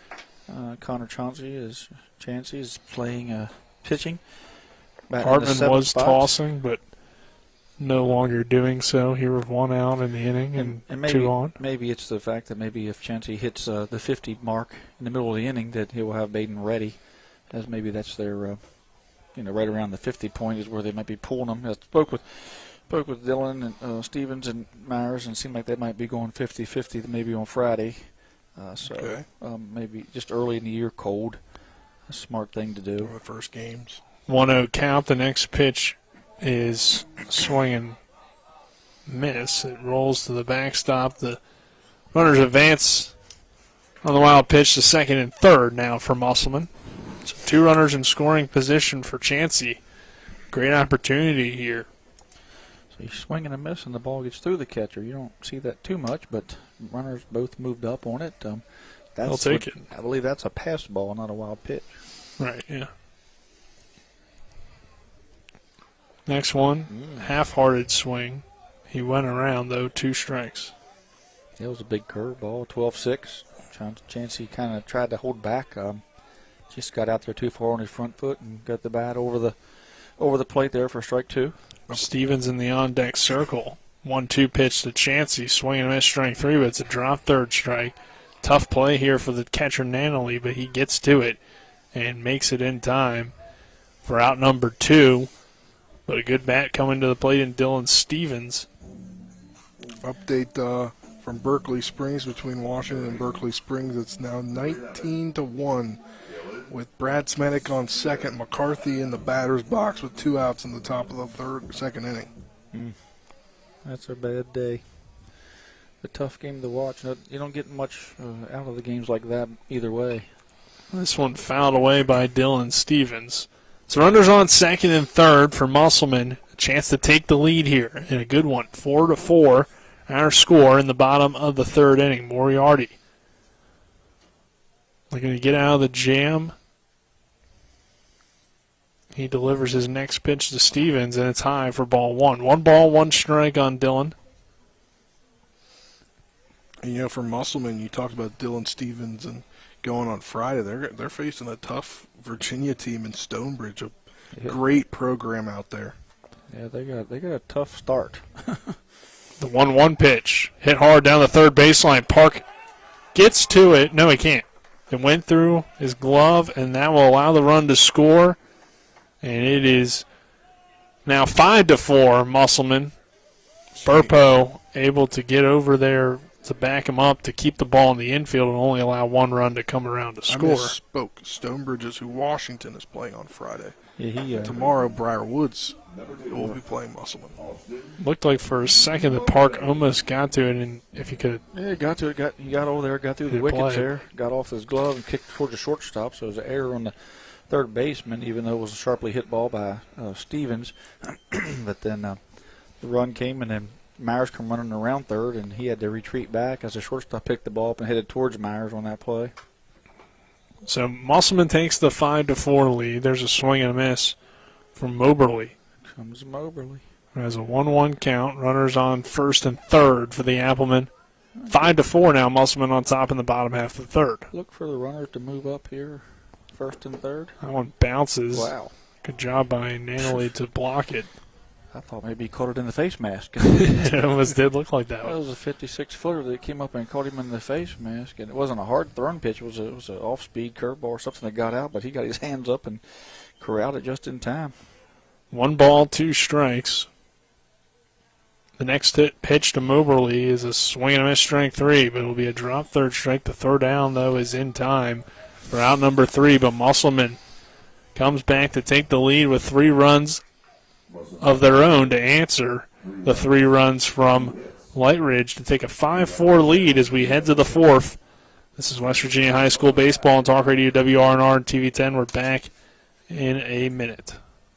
You can play, work, and explore without joint pain. Whether it's a strain, sprain, or fracture, WVU Medicine, Orthopedics, and Sports Medicine can help you live without joint pain. Our expert team of surgeons offer the exceptional care you expect for the injuries you don't. Specializing in joint replacement, sports and traumatic injuries, hip and knee disorders, foot and ankle surgery, hand and wrist surgery, and shoulder reconstruction. Call 304-725-BONE today to learn how you can live without joint pain.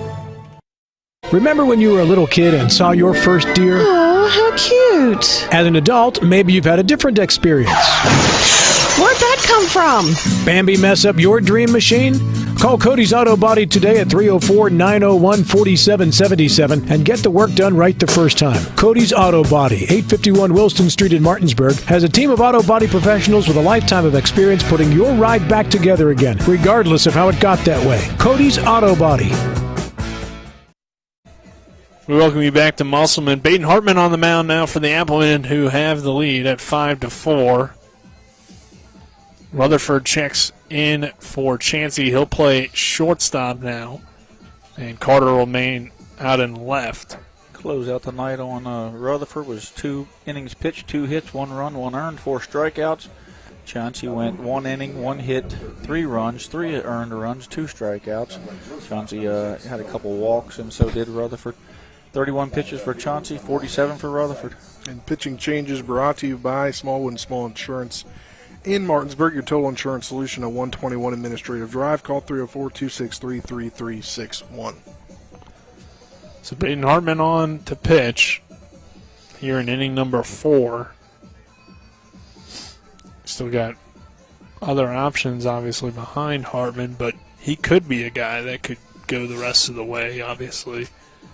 But you mentioned, looks like Myers and Stevens will pitch on Friday, so you have a couple other options and some unknowns here. Austin Moberly, Trevor Bohr obviously is an unknown, but I think you want to save him for maybe a start potentially, unless you get him an inning or so. Aiden Seitz, but he is apparently out for the game. McClintock. So there's plenty of other pitchers here on this team. Kyle Lohr can pitch as well if you need him to. They're loaded with pitching. They are loaded with pitching. Not a bad problem to have. You wouldn't even say it is a problem. Hartman hits the zone here for strike 1. Oh, but they definitely have, on paper, the top returning pitching in the EPAC. I'd say they return the most innings. Moriarty to lead things off. 8-9 one-hitters due up for Lightridge. He takes that one for ball 1. 1-1 count here as we begin this 4th inning with Musselman leading now 5-4 in a back-and-forth game against Lightridge out of Virginia. The 1-1 pitch from Hartman just misses outside for ball 2. 2 balls, 1 strike. When you look down the lineup, Kyle Lohr can pitch, Baden Hartman can pitch, Trevor Bohr can pitch, Aiden Seitz pitches, Myers pitches, Rutherford pitches, Stevens pitches, Moberly is bringing back some innings from last year. We know Wyatt Levy can pitch. They're just loaded with pitching. Wyatt McClintock listed as a pitcher as well. The 2-1 goes into foul territory and out of play down the first base side. So 2 balls, 2 strikes. No outs here to lead off the inning with Moriarty at the plate. McCarter in the on-deck circle, and then Newell will follow him. Baden Hartman takes a step off the mound and now resets. They definitely have some familiar last names coming up in their JV system. You got Trevor Sharp's younger brother Tanner. You got a Moberly and a Myers also. Yeah, so coming back through. That one misses outside for ball 3. 3 balls, 2 strikes here on Moriarty. The 3-2 from Hartman just fouled away and out of play. I don't know if that caught the umpire or the catcher, but it ricocheted off one of them. I think he's going to give the umpire a chance to catch his breath there. Taryn should have probably walked it out, so CL's got his mask off. CL Baker's got his mask off, and it's a good job there by the third base coach to give CL a chance to make sure he wasn't seeing stars after that one. Moriarty heads down back from the third base meeting on a full count here. And the pitch. Low for ball 4. So Moriarty reaches base safely. For the second time tonight. The double last time. Pitching tonight, going to Bridgewater. We're not sure if he's signed as a pitcher or signed as a position player, but certainly has the offensive prowess to play at the next level, he's shown. It looks like they're going to continue to pitch him as he heads into the dugout here due to the courtesy runner coming on. McCarter will come to the plate. Courtesy runner, courtesy of Berkeley Post 14 Hornets Baseball, the premier Legion team in the area. 5-4, Musselman on top of Lightridge.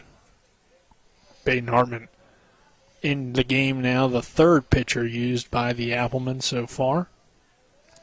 The pitch from Hartman hit hard toward second, gets into right field. That will be a single for McCarter. And it's 2 on and no outs to begin this bottom of the 4th for the Lightridge Bolts. Yeah, I mean, the Lightridge is showing you what they can do with the bats. I mean, top of the 4th, excuse me. These are not, these pitchers aren't, like second, third, fourth tier pitchers. I mean, Cohen, Chauncey, and Baden are all, very good pitchers that returned from, pitching last year. So it just goes to show you what they have. So Newell, that pitch gets away. But that can't happen there. I mean, he squares around the bunt to get himself up and to move the runners up, and instead we get the ball up and in and gets past the catcher there, so they move up and you don't get the outs. Now you got men on second and third, top of the order up, nobody out because we didn't take the sacrifice that they were given. Next pitch misses inside, gets away again, but Boyles that time is able to track it down. So 2-0 count. Left-handed batter has Hartman trying to, must be a bullseye on his chest there because he's came up and in. Newell awaits the 2-0 with 2 on and no outs and a 5-4 lead for the Applemen. That one just misses outside for ball 3. I can tell you Newell's not comfortable in that box because that pitch right there, if you could do a replay, you could see him bailing. His right foot coming out of the box there, stepping away. 3-0 from Hartman misses high and outside, so bases are juiced. After the walk there, runners on first, second, and third for the Lightridge Bolts, who trail by 1. No outs here in the inning, and that will bring Mitchell to the plate. I can tell you right now, Hartman's got himself in a Jambo construction jam here. That is very true. Is Mitchell coming to the plate? The base is loaded. Infield's in. Well, the corners are in. Middle's back for a double play. This one again missing. A little bit high there. 1-0 count. If you ever get in a jam and need construction or fence work, call Jambo Construction, right? 1-0. High and inside. 2-0. Baden Hartman out of the bullpen. Not a role that we saw him in too often last season, but early year, trying to loosen up those arms, get those guys ready so they can pitch deep into the season. So you're, opening day, you want to try your guys out and get them those pitches. But and I don't have the stats in front of me, but watching them last year, I would be surprised that if he had that many walks, per batters. He seemed to be pretty well under control last year, and I think this is just something that he's trying to work through a little bit here early in the season, cold. But I believe if you look at his pitching stats last year, that he certainly had a lot of control last year and was around the strike zone. So this is uncharacteristic, as you'll see early in the year for a lot of these young men. Pitch here is a swing and a miss after the conversation of his catcher. Hartman comes back with the heater and gets a swing and a miss for a 2-1 count. An arm is warming out there in the Applemen bullpen, but tough for me to tell the jersey number. 2-1 pitch is popped foul and out of play. I think it's McClintock. That makes sense because there's not a whole lot of pitchers that aren't in the game. Yeah, it's obviously our angle here where he is very number 4. severe. I mean, you can't even see it on the the warming up on the Tripp camera. could see it, apparently. He got number 4. He's got a better angle than the camera a little bit down there. One spot over. That one hit into left center field. That will score at least 1, probably 2 as well. Lohr gets it to hit quickly. Throw comes into third. 2 runners come across to score. And Lightridge regains the lead here at 6-5 in the top half of the 4th after the 2 RBI single from Mitchell. Yeah, nice piece of hitting there by Mitchell, standing in there. He knows that Baden's struggling a little bit to find the strike zone, sitting on a fastball, what you do in that situation, and he sat on it, ball's up a little bit over the plate, drove it over the shortstop's head. Kyle Lohr cuts it off and does the right thing by hitting his cutoff man to third. Kept Lightridge at first and third, kept the force on for the double play. So runners on the corners. Nunnally takes and a throw down from Boyles. That could be dangerous as the runner takes off from third. The throw back to Boyles is in time for the out. Lightridge went for the delay steal. Musselman went with the first and third shortstop cutoff play. They cut it, threw back in time, and Boyles makes the tag. So now you got a man on second. Lightridge went for the delay steal. Musselman went with the delayed steal. I mean, let them go the last time, and so maybe that had them thinking they had it made, and they threw down. He was out at the plate by a good half a step or so. Oh yeah, he was out at the plate by. It wasn't even close. I mean, it was an easy call for CL. Umpire CL Baker. 6-5, Lightridge on top.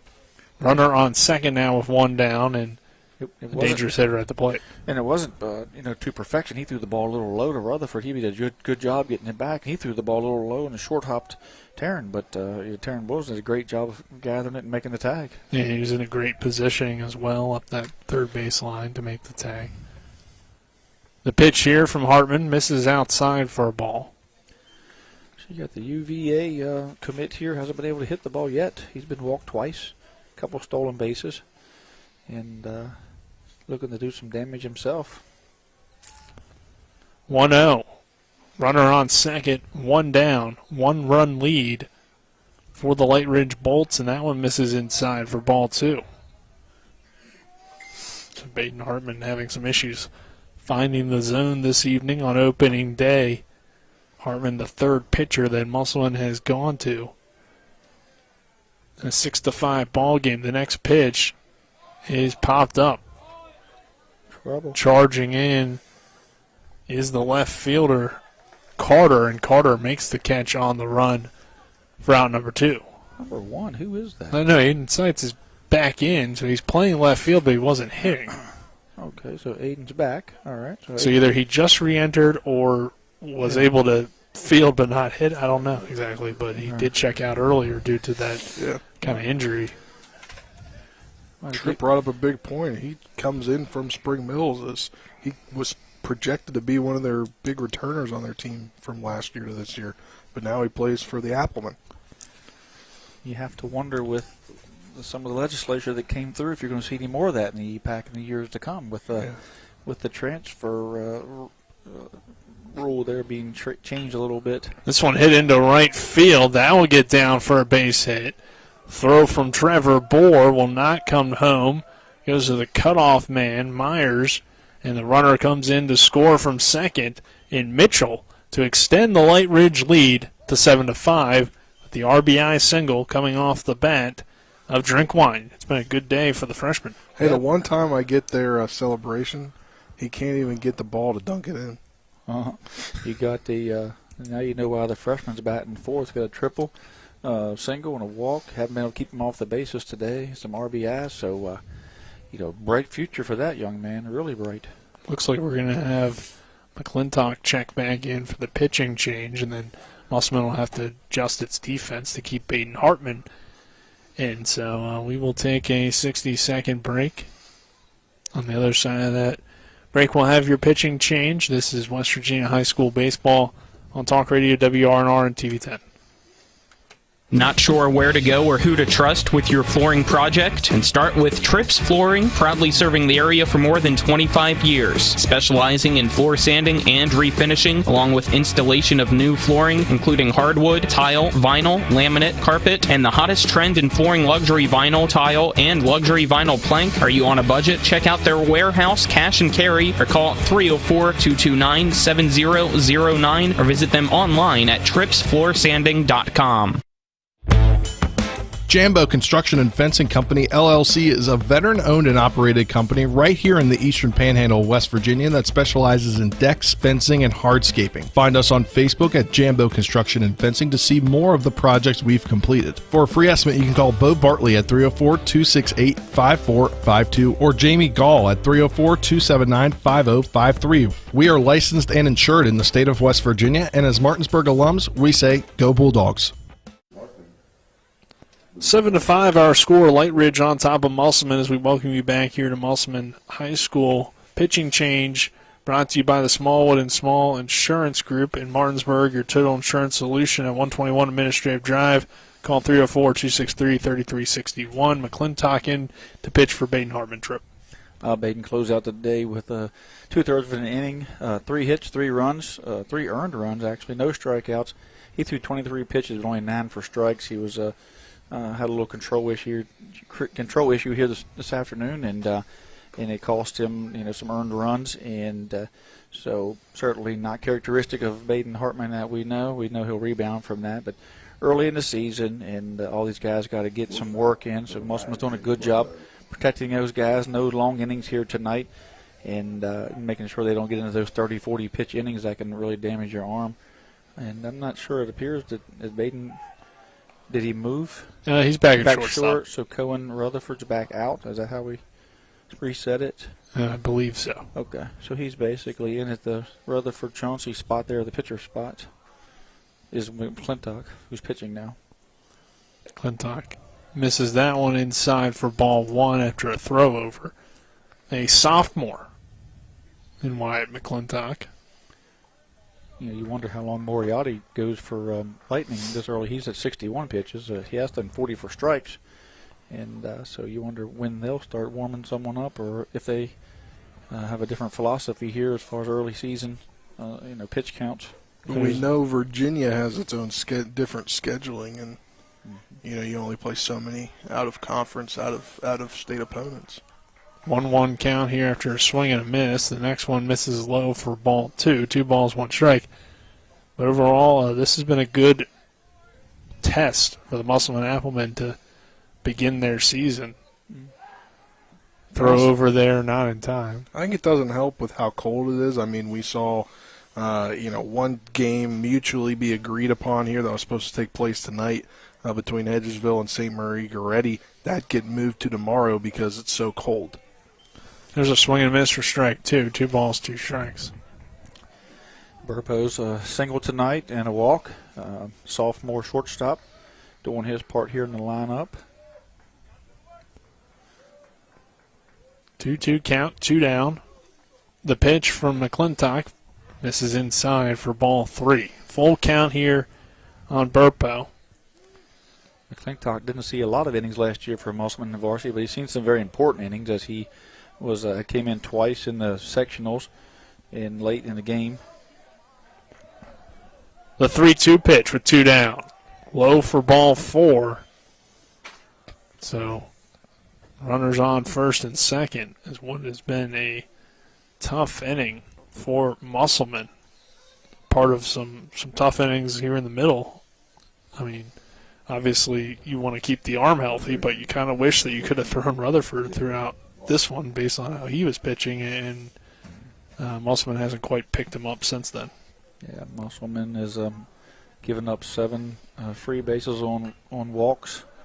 That's always going to turn into runs. When you give up that many walks, you look at the 5 runs on the board out there, but Lightridge with 6 hits. Take those 6 hits and add 7 walks to it. You're going to see runs cross the plate. Park to the plate now. He hits this one hard down the first base line. You look at their 6-16 record last year, and you come in, but talking to his coach down there, they beat late in the year. They were coming together. They beat the Dominion team that was basically a 2-loss team and knocked them out of the sectional down there. So they are capable of putting a very good product on the field. It's not that 6-16 isn't indicative of what the team they can be. And you see that as well with the college commits. There's one hit toward Dylan Stevens at third. He struggles to get to it, but still recovers in time to get the out at first. For out number 3, so Lightridge will strand 2, but puts up some runs in the inning to regain the lead here at 7-5. We will head to the bottom half of the 4th inning. When we come back, Musselman coming to the plate. This is West Virginia High School Baseball and Talk Radio, WRNR and TV 10. We're back in 60. That was a tough. When you've been in a wreck, you're hurting, you're confused, the insurance company's calling you. Insurance companies are not your friend. They have a duty to their shareholders, not to you. That's why you need to call us to make sure that you are maximizing what you are entitled to. We've recovered over $100 million for our clients. Every case is different, no result is guaranteed. But one thing's for sure, we'll treat you like family.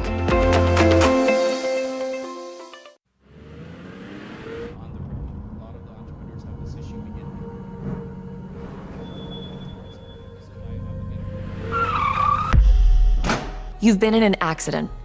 A distracted driver put texting over safety. Your injuries, loss of income, and medical bills can last a long time, even a lifetime. Our job is to try and secure justice that will protect you and your family for the rest of your life. Mansion Ferretti, when you need justice. In high school, Lightridge leading Musselman. Gosh. Hey, it's the first game for you, too. Yeah, I was ahead of myself in what I wanted to say there. We are back at Musselman High School. Lightridge leading Musselman 7-5 as we begin the bottom of the fourth. Applemen coming back to the plate. Good back and forth action here. I believe we do have a pitching change for Lightridge as well. Yeah. But I can't read the number from out here. No numbers on the front of their jerseys makes it a little tough. I'll see if I can pick it up on Game Changer. 13. I believe, yeah. So we have Jacob Park moving from third to the mound. And I think maybe Moriarty went to third, so I believe it's just a quick swap between the third baseman and the pitcher. Drinkwine's at third, they're showing. Okay. Moriarty's in left. Game Changer has it set up as Nunnally catching, Sullivan on first, which is Mitchell's on second, which is, I believe, Sullivan is a new first baseman. No, he's been the first baseman. He's been DH for, excuse me. Yeah. Burpo's at short, Drinkwine's at third, Moriarty's in left now, Newell's in center, and McCarter is in right. So McCarter goes from left to right, Drinkwine comes in to play third, Park goes to the mound, and Moriarty goes from the mound to left field. So nothing's changed in the batting order, just moving your pitcher around. They move some people around, shuffle the deck. Yeah. 1-2 count here on the Applemen. It's Kyle Lohr, and Lohr pops this one up behind third, and Drinkwine makes the play. In foul territory, so Kyle Lohr 0 for 3 today, but has made contact in all 3 at-bats. Yeah, uncharacteristic day for Lohr. I mean, he sets the tone for this lineup here a lot of times. He's, with the speed, when he gets the ball down, he can, he makes a hard turnaround first. He can turn singles into doubles and certainly can turn gappers into triples in a heartbeat. So, he sets the tone for this team a lot of times at the top and hasn't quite had much luck here tonight in this cold weather. Hartman, on the other hand, has been on base twice. Hit the ball hard and got on air on the third baseman last time, and of course that double there in the first inning that nearly went out of this park. 1-1 count on Baden Hartman, and Hartman takes this one high for ball 2. Yeah, Baden, as you mentioned, had that really well hit double in his first at bat that maybe leaves a few of the parks here in the E-Pack, but this Musselman Park holds a lot of balls on hard hit ones, and that one is hit out towards second. Mitchell makes the play for out number 2. Hartman retired there, but for the first time will not reach base. Pops out to the second baseman, Mitchell. That'll bring Trevor Bohr to the plate. He had a well-hit RBI single his last time up and flew out his first time. Takes the first one here for a called strike. Next one high off the glove, so 1 ball, 1 strike here on Bohr. It is actually a 2-0 count. Bohr swinging the bat well here tonight. Musselman's a couple of pop-outs here. Might be one of the, if Bohr can extend this inning, it would be one of the quicker innings of the night. Bohr at the swing and the miss for strike 1. I believe it would be the quickest. This would be our first 3 up, 3 down for either side. That one taken. 4 strike, 2 balls, 2 strikes, 2 down on Trevor Bohr. The next pitch, low below the knees for ball 3. So 3-2 count on Bohr. Trevor 1 for 2 today with the RBI single back in the third. Bottom half of the fourth, 7-5 Lightridge. That one low for ball 4. So Bohr reaches. He also came around to score in that third inning. Update from Washington at Berkeley Springs. 22-2, top of the fourth inning. So about one more inning to go in that one before it's run ruled. Boyle's coming to the plate. He had the hit to score Trevor Bohr in the last half inning. Also struck out. Town's got a base hit, got an RBI, and doing a good job there behind the plate, buying these pitchers some strikes. They're showing some maturity, going out and talking to these pitchers a couple times. So 1-1 count here. Bohr leads off first. This one popped high into the sky behind first base. Coming in is McCarter, and he makes the catch for out number 3. So the Applemen strand 1, and we head to the 5th inning. Our score, Lightridge 7, Musselman 5. This is West Virginia High School Baseball on Talk Radio WRNR and TV 10. We're back at 60. The Honda HR-V, CR-V, Pilot, Passport, and Ridgeline. They all have one thing in common. They never back off from a challenge. Available with all-wheel drive, the Honda SUV lineup has the performance you can count on and the capability to amaze. It's no wonder Kelley Blue Book's KBB.com named Honda the 2022 Best Value brand. CMA's Honda of Winchester, 3985 Valley Pike. CMA, moving lives forward. Based on 2022 brand image awards from Kelley Blue Book, visit KBB.com for more information. Jambo Construction and Fencing Company, LLC, is a veteran-owned and operated company right here in the Eastern Panhandle of West Virginia that specializes in decks, fencing, and hardscaping. Find us on Facebook at Jambo Construction and Fencing to see more of the projects we've completed. For a free estimate, you can call Bo Bartley at 304-268-5452 or Jamie Gall at 304-279-5053. We are licensed and insured in the state of West Virginia, and as Martinsburg alums, we say, go Bulldogs. Landed. Welcome you back here to Musselman High School. 7-5 our score. Lightridge on top of Musselman. McClintock remaining in the game on the mound for the Applemen. He came in relief of Baden Hartman in that last half inning and did a good job of working out of it. But Lightridge has the lead now at 7-5 and shut down Musselman in that last half. Yeah, we only seen 4 batters, I think, didn't we? Or maybe 4 batters. Yeah, 4 batters. That might be the quickest inning of the night, isn't it? First inning for Musselman as well. They only had 4 guys come to the plate. Now one Baden doubled and just a couple of strikeouts or a couple of flyouts. But probably the least amount of pitches, it seems like, in an inning so far. So as we begin the 5th, it will be Sparat coming to the plate to lead things off, followed by Moriarty and then McCarter. 7, 8, 9 hitters due up for the Lightridge. This one misses high for ball 1.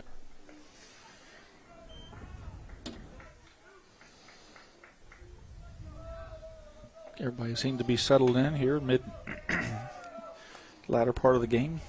The 1-0 is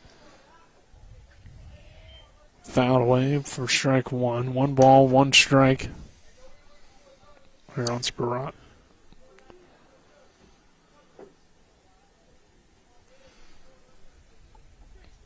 Next pitch from McClintock is fouled down the third baseline. So 1 ball, 2 strikes. Sparat, the sophomore DH. A couple strikeouts tonight. Looking to break that streak. He doesn't want the sombrero. And both of them have been looking. Yeah. So, not how you want to go down at all. The 1-2 is hit well into center field. That should get down, and it will, for a base hit for Sparat. So he comes out of that cold streak to begin the game and gets the leadoff single. That dropped essentially right where the dirt meets the grass. No man's land. Yeah, he probably got a little stinger after that one on them fingers because he didn't get the barrel on it, that's for sure. So Moriarty will come to the plate. A little bit of excitement at Martinsburg. Martinsburg's JV's playing Smithsburg. Got an update that they're down 2 runs, and they got men on second and third with 2 outs at the moment. So is we in the final innings? Yeah. This one hit down the first baseline, but goes just foul down the line. Myers blocking it off the bag. It's 6-4. Smithsburg is winning in the bottom of the 7th. Martinsburg has been on second and third with 2 outs. We will be at the Bulldogs varsity game on Friday against Hedgesville. Should be a fun one there at Hedgesville High School. A Hedgesville team that you could make the argument Trip could be your second best team in the EPAC, at least based on who's returning. Yeah, I mean they've returned a lot. I mean people aren't people are losing track of some of the guys they have back there. Some pitchers like we reminded today about Ian Wolf. When Coach Grove was on the show, kind of a guy that I kind of also lost sight of, and Tanner Matthews over there, and Braylon Connor, and those guys are all extremely good and returning a lot of varsity innings. So. Canarian is over there, had to come in and play third there when Bub went down. He was brought up, and he next man up. So they're going to have a lot of guys that come back and have varsity experience, even though they were quite young last year. Can't forget about Chase DeLauder's younger brother. Lane will be there. He's solidly in the pitching rotation, throwing hard. Committed to JMU. So see, I did not know that. Yeah, he committed last year. 6'6". Hey, well, they got the pipeline going. This one popped into center field. Lohr goes back and makes the play for out number 1. So runner on first after Moriarty flies out to Lohr. I guess when your brother's one of the best players there to come out of JMU in the last few years, they maybe see his brother too.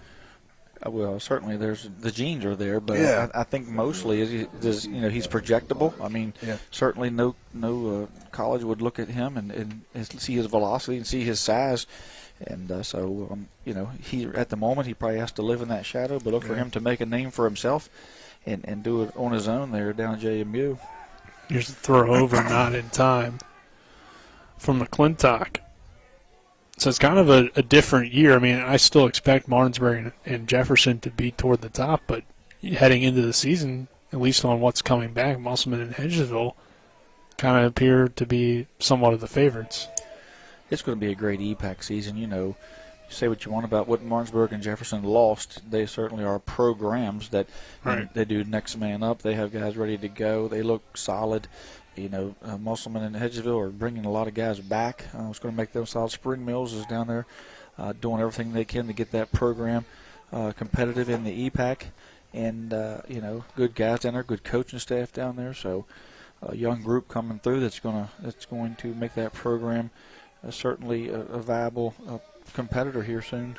If not this year, by the end of this year. And, of course, Washington has some talent. We've talked about them a few times throughout this broadcast, beating up on Berkeley Springs, which smaller school, but I guess we were more talking about this section necessarily. Right. Because, it's hard not to mention Washington when we're talking about returners specifically.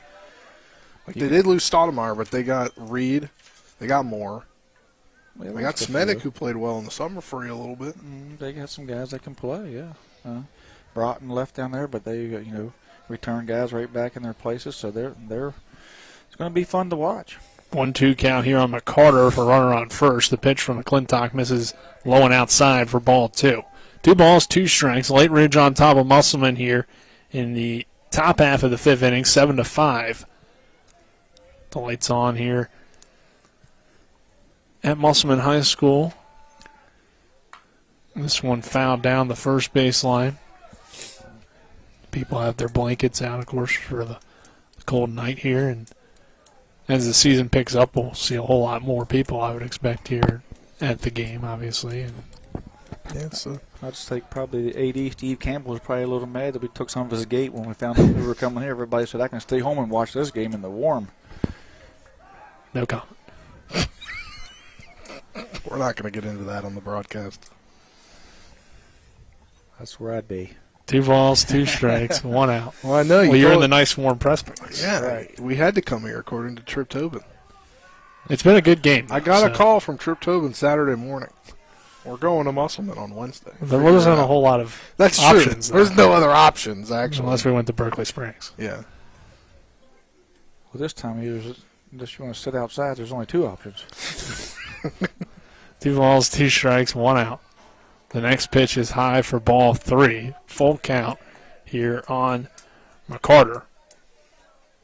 Runner on first, McClintock so far, giving up the single. Got Moriarty to fly out. Battling here in this 5th inning. A young guy, only a sophomore. The right-hander delivers the 3-2, and it's a swing and a miss for strike 3. Nice pitch. McClintock battles. You know, he's a young man who's growing up fast.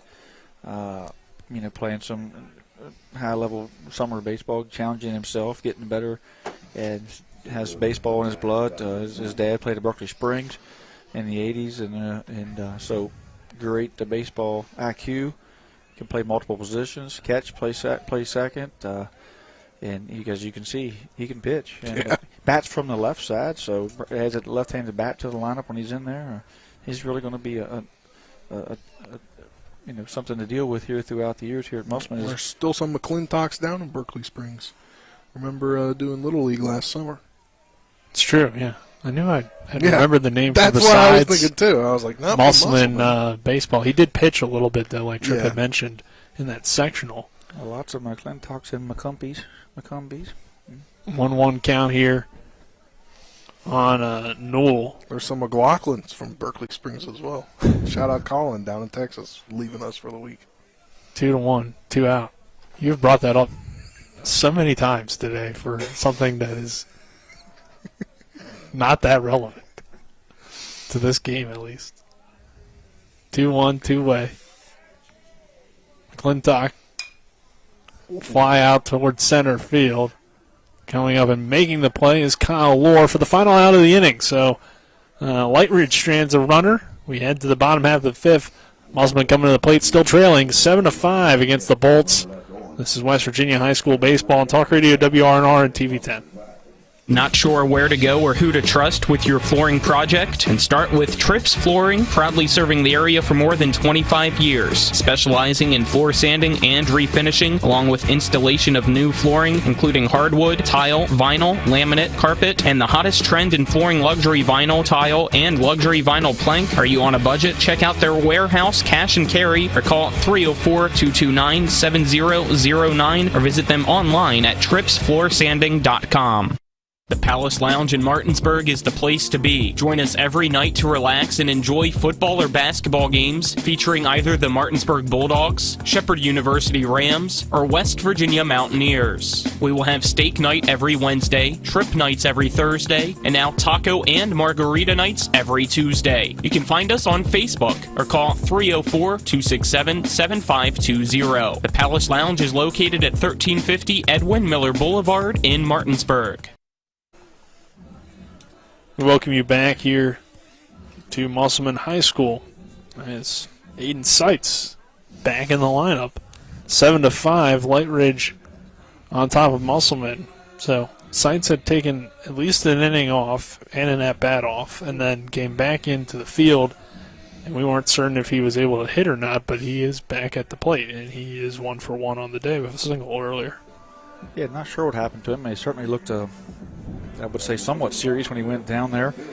You know, I know Jack Rasenweber a couple years ago threw his shoulder out a couple times, and he knew how to get it back into place. He was completely, disabled and it hurt, it would pop out, and he just could not deal with it. But they could get it back, and he'd be back in the game. So maybe a similar situation there. 1-0 count here on Seitz. The next one misses low and outside for ball 2. Well, I can tell you one thing. This pitcher here is ready for the MLB pitch clock. Yeah, Park has certainly rolled through the Applemen lineup pretty quickly in his one inning of working so far. There ain't 5 seconds between pitches. The 3-0. He sure is. Tie for ball 4, so 4-pitch walk here to Aiden Seitz to lead things off. 4-pitch, 12-second walk. As Musselman trails by 2 here at 7-5. Do you think that pitch clock could ever trickle down to high school? No. No. They don't even have a shot clock. That's true.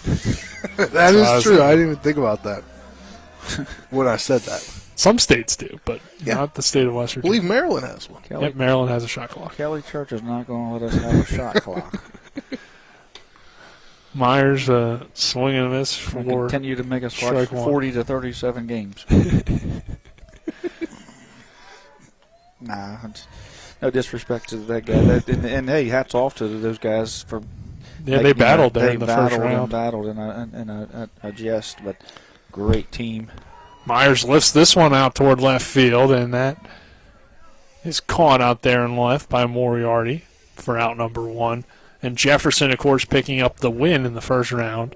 They will play tomorrow. 11:15 a.m. against Park South. Yep, the team that knocked them out of the tournament a season ago. So both EPAC teams that did well in the games. You know, it was competitive. Shot pretty well, too.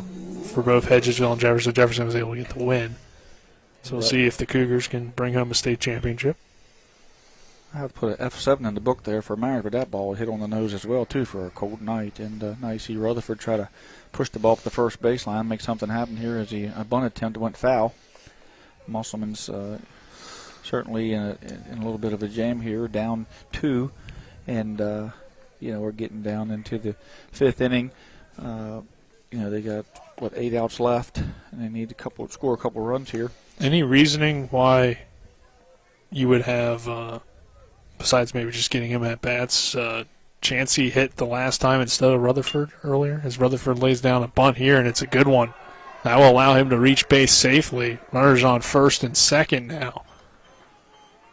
I'm not 100% sure exactly what the reasoning would have been there, unless, Rutherford was cooling down or doing some, stretches after throwing, something to that effect. Or certainly just, when you look at the book, Rutherford has struck out looking, so, Chansey, maybe they're vying for a spot there, a chance to sort of a little bit of competition, not sure. That could be competition. You never know unless you're in that dugout what's going on ever. So I try not to being in that situation. Yeah. And even though the obvious sometimes to us seems obvious in that dugout is a whole different thing. Injuries, lots of different things. Throw over. Rutherford slides back in safely. So Dylan Stevens to the plate. 2 on, a 2-run game here at 7-5. That was a good play there. A back pick. First baseman snuck in. Men on first and second. Generally, you don't throw to first there. He threw over. Stevens had a well-hit ball back in the second inning, but it was right to the left fielder. That one called a strike on the outside. And you got to give Rutherford a base hit on that push bunt. He pushed it right past the pitcher into no man's land. You see that at the college level. Some it's really tough to do. You're taught to kind of kill the ball, and he pushed it through. I think that was what he was trying to do the first time, is push up the first base side. Stevens takes that one high for a ball. Yeah, it was definitely a tough play for third baseman, the freshman Drinkwine. Had a chance at it, but it was when you're going to hit perfectly by Rutherford. When you're going to bunt for, you either want to get it between the 10 feet up the line, 10, 12, 15 feet up the line, or you want to push it to either side of the pitcher and get it to the middle guys where they can't make a play and run it out. And he did just that. 2-1 count here on Dylan Stevens. Runners on first and second for the Applemen. The pitch to Stevens is a swing and a miss for strike 2. Throw down, not in time there at first base. Was it Musselman who had those 3 straight bunts against Martinsburg that resulted in some wildness last year? I don't remember exactly who that was, but a lot of wildness last year. Yeah, especially in that Musselman-Martinsburg game. How it went to extra innings in that sectional. There's a pitch that is called strike 3 on Dylan Stevens. Dylan almost froze on that pitch. A great curveball. Kind of one of the pitches you have to tip your hat to the pitcher. Not sure that Dylan, unless he stays with that thing and takes it to the right side, he can connect on that one. Lightridge is picking it up a bit. They're back picking. They're pitching quickly. This one gets away and high off the backstop there. Now you got wild pitch. So runners in scoring position to tie for Moberly, the number 9 hitter in the lineup. He has McClintock struck out and is hit by pitch. Yeah, that is McClintock now hitting. McClintock is in for Moberly in his spot. He must be going to second. Yep.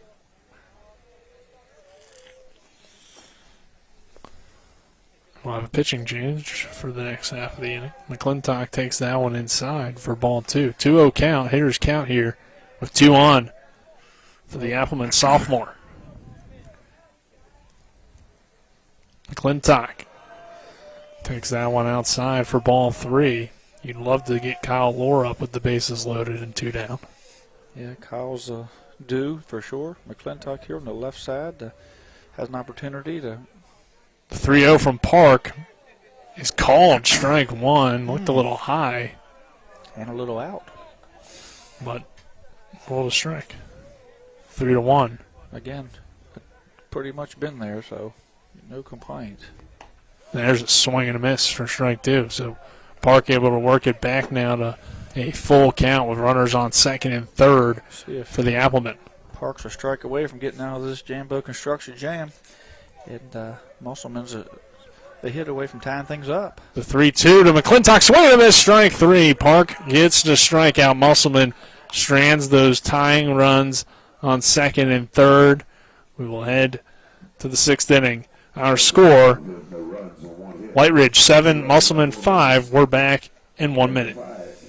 Looking for some nightlife? Then look no further. Laddie's Bar & Grill has a full bar and kitchen, pool table, and entertainment with great food at affordable prices. You can dine in or carry out by calling us at 304-263-5233. Laddie's is open Monday through Saturdays from 8 a.m. to 3 a.m. and Sundays from 10 a.m. to 3 a.m. We serve breakfast all day long, and our lunch and dinner specials are posted every day on our Facebook page. So stop on in to Laddie's Bar & Grill, located at 107 Lutz Avenue in Martinsburg.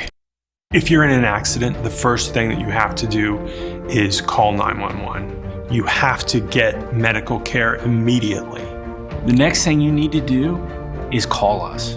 When you hire us at the Skinner Law Firm, what we do is we are going to investigate your case, and we're going to lay out the options that you have, all at no cost to you. We will use all of our resources and all of our experience to get you what you deserve. The Skinner Law Firm, SkinnerFirm.com. Welcome you back here to Musselman High School, 7-5. Lightridge on top of Musselman as we begin the sixth. Looks like Rutherford's at second. If we missed that last inning, we apologize. And Myers is on first. Hartman's at short. Stevens still holding down third. Seitz has, once removed from left, has come back in at left. McClintock's still pitching. McClintock's pitching. Lord, who's going to lead off, who is the lead off, will lead off next inning, as well as in center field, and Bohr still out and right with Taryn Bulls. So Morbely had out of the game. Rutherford coming back in to hit for the pitching spot, but McClintock hitting for the second base spot. It's Moberly. Moberly, yes. But kind of interesting there. How the high school lineups change, and you got to just try to keep up with it the best you can. They move it around. They do. A little different legion. You can only DH for the pitcher, so it's everybody in the field hitting, and they have to kind of much stay there. This one popped up. Myers gets to it there in the first base line for out number one. One pitch, one out. McClintock's done pretty well. Pretty good job. He's been around the plate. You talk about pitching this time of year. A lot of times the pitching's ahead of the hitting, but that's generally on a nice, at least a warm night. Yeah. And you don't, unless you're out there and you get a white ball, and even if you rub it down, it's slick, and when it's cold, it feels like it's slick. You can't get a grip on it. It just feels heavy. The air feels heavy, so it's hard to pitch in this when it's really cold like this. Even though the bats haven't seen a lot of live pitching, the pitchers generally have the advantage this time of year. But when it's cold like this, your hands are cold and your grip's tough, and the balls are slippery. This one hit into right field. That will get down for a base hit for Mitchell. He's going two. Mitchell trying to go for two. The throw not in time there. Yeah, the ball took him to the left field side of the bag compared to the right field side where it was coming from. So he never left the box. Yeah. He was going there the whole when he took off out of the box. I looked up and he was around it like it was a clean double. He never stopped. Excuse me, Nunnally there with the double. Mm-hmm. So again, that Division I speed that you see from him as a catcher. So he 3 hops the right fielder for a double. Yeah. You don't see that very often. It's not that Bohr doesn't have a good arm. He does. He just, when he left the box, he just had made up his mind if they don't charge the baseball and throw it in, with urgency, he was going. Drinkwine to the plate. Runner on second base. The pitch here from McClintock misses outside for a ball. Temperatures dropped down to 43 degrees. Feels like 36 due to the wind. It's definitely in the 30s. Drink wine. With this window open right here. With the walk, the triple, and the singles, is showing why he's the freshman in the 4 spot. Runner on second for Lightridge, who leads 7-5 here over Musselman on opening day for the Applemen. Spin move there. 1-1 count. By McClintock to keep the runner at bay with 1 out. McClintock looks into his catcher Boyles and again keeps that runner over there at second. The dangerous. This time we went with the inside move, and both times just fakes. The dangerous Nunnally over there at second base. Got his first hit of the evening with that double just a few moments ago. They're very concerned he's going to take off and go to third. Well, he's the D1 commit. I would be too. Already has a stolen base earlier. Yeah. He stole that base essentially. They're up 2 runs. Throw over to second base, not in time, as Nunnally steps back over there safely. I mean, I'm not coaching this team, but if I got a guy to the plate who's got a triple and a single, I'm probably not stealing here until we see what Drinkwine can do. He's shown that he could drive this guy in without stealing. The pitch lifted out toward left field. Going back on it is Seitz, and Seitz makes the catch for out number 2. Throwing to third in time. Dylan Stevens gets to it. So 2 down here in the inning, and that will bring Burpo to the plate. Just got a little air under that one because he got a lot of it. He got it up in the air.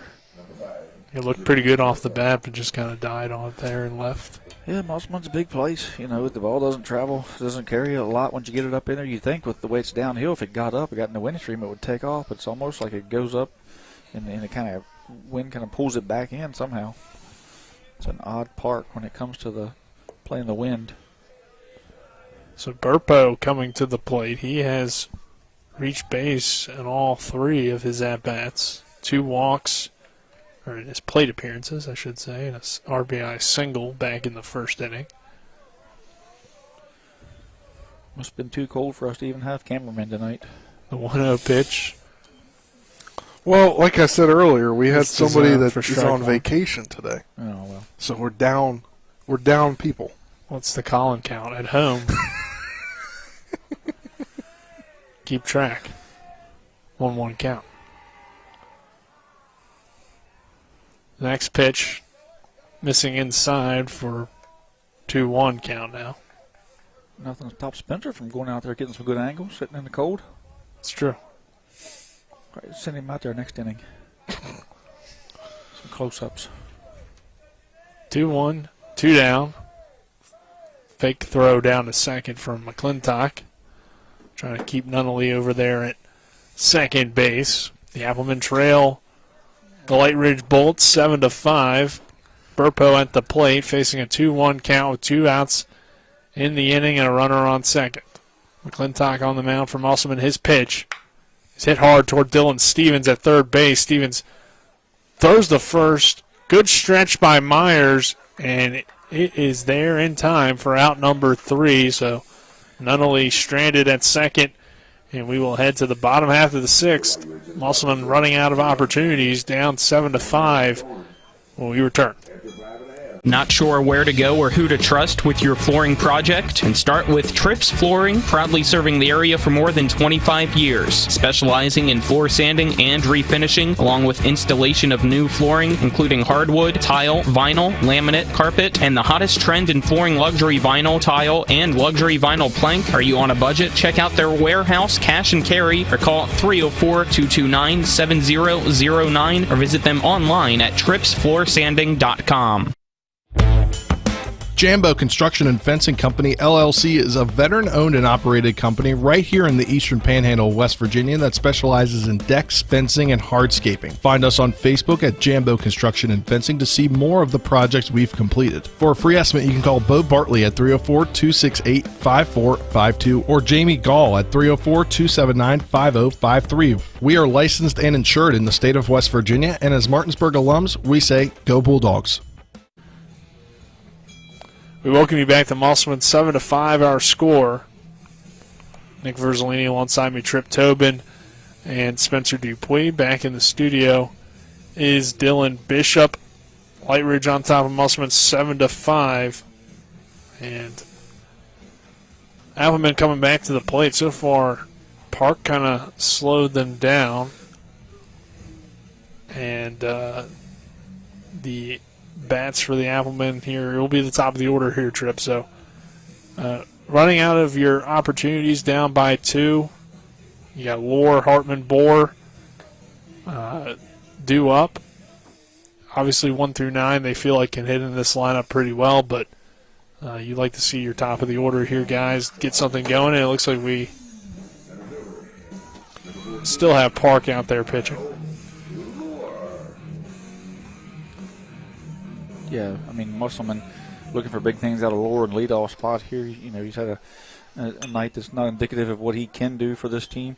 And I look for him to, you know, he may be pressing a little bit, trying to get that first hit of the year here. So try to get him settled down, just let the game come to him. Kyle Lohr fouls it away. 0-2 count quickly here on Lohr. He's made contact every single time he's been up, but has yet to get a hit so far. The pitch to Lohr this time is fouled away. I'm not sure there's been a pitch thrown tonight he didn't like. He hasn't been really patient, which is, you know, he's an aggressive leadoff guy, and you know, he finds he gets the bat on the ball, he gets on base, he steals bases. There you see it. That one hit into center field, and not getting there is the center fielder Newell.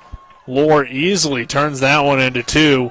So it's a leadoff double for Kyle Lohr to begin this bottom half of the 6th inning with Musselman down by 2, and Hartman coming to the plate.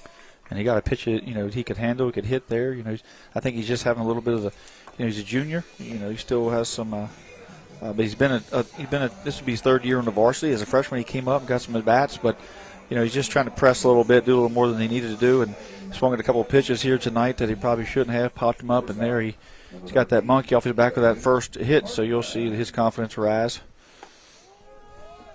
Hartman will take that one for a called strike.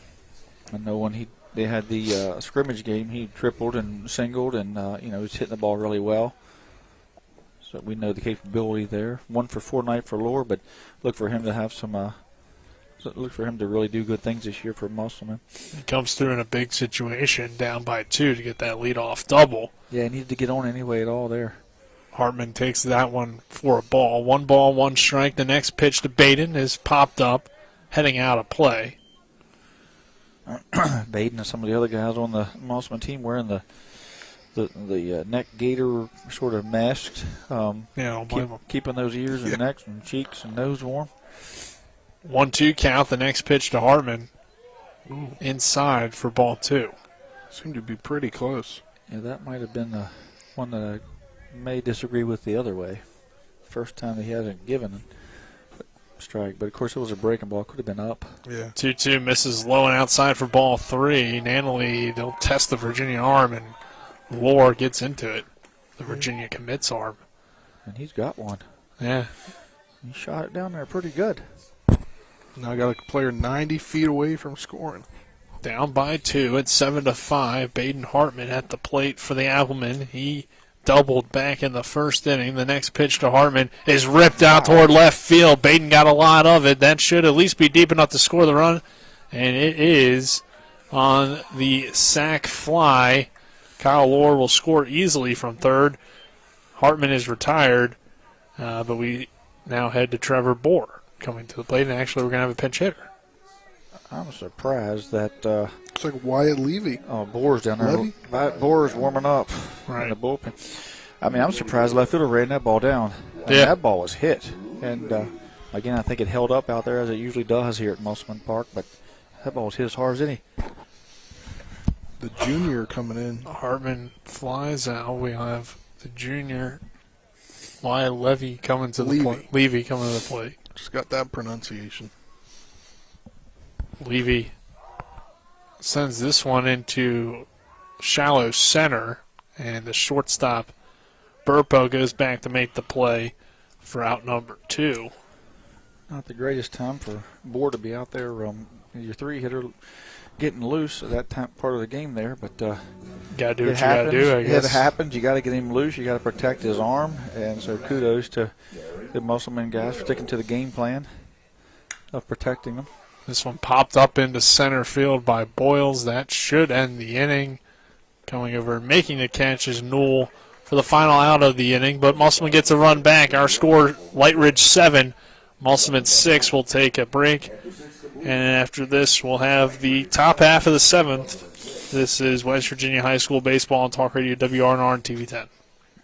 With 4 new car dealerships and 4 used car dealerships in 3 states, Parsons is the largest used car and fastest growing new car dealer in the tri-state area. Take Parsons Ford with huge savings on hundreds of new Fords, financing from 0%, Parsons' goal of financing for all, and Parsons' famous above-market trade-in allowances that help make Parsons #1 for used cars too. See why so many won't buy anywhere but Parsons Ford in Martinsburg. We became #1 by making you #1 first. Parsons. Insurance companies like to play games. They say they're on your side, but they aren't. We have a team that can handle any curveball they throw. At Burke, Schultz, Harmon, and Jenkinson, you get a dedicated lawyer, and every case gets a team effort.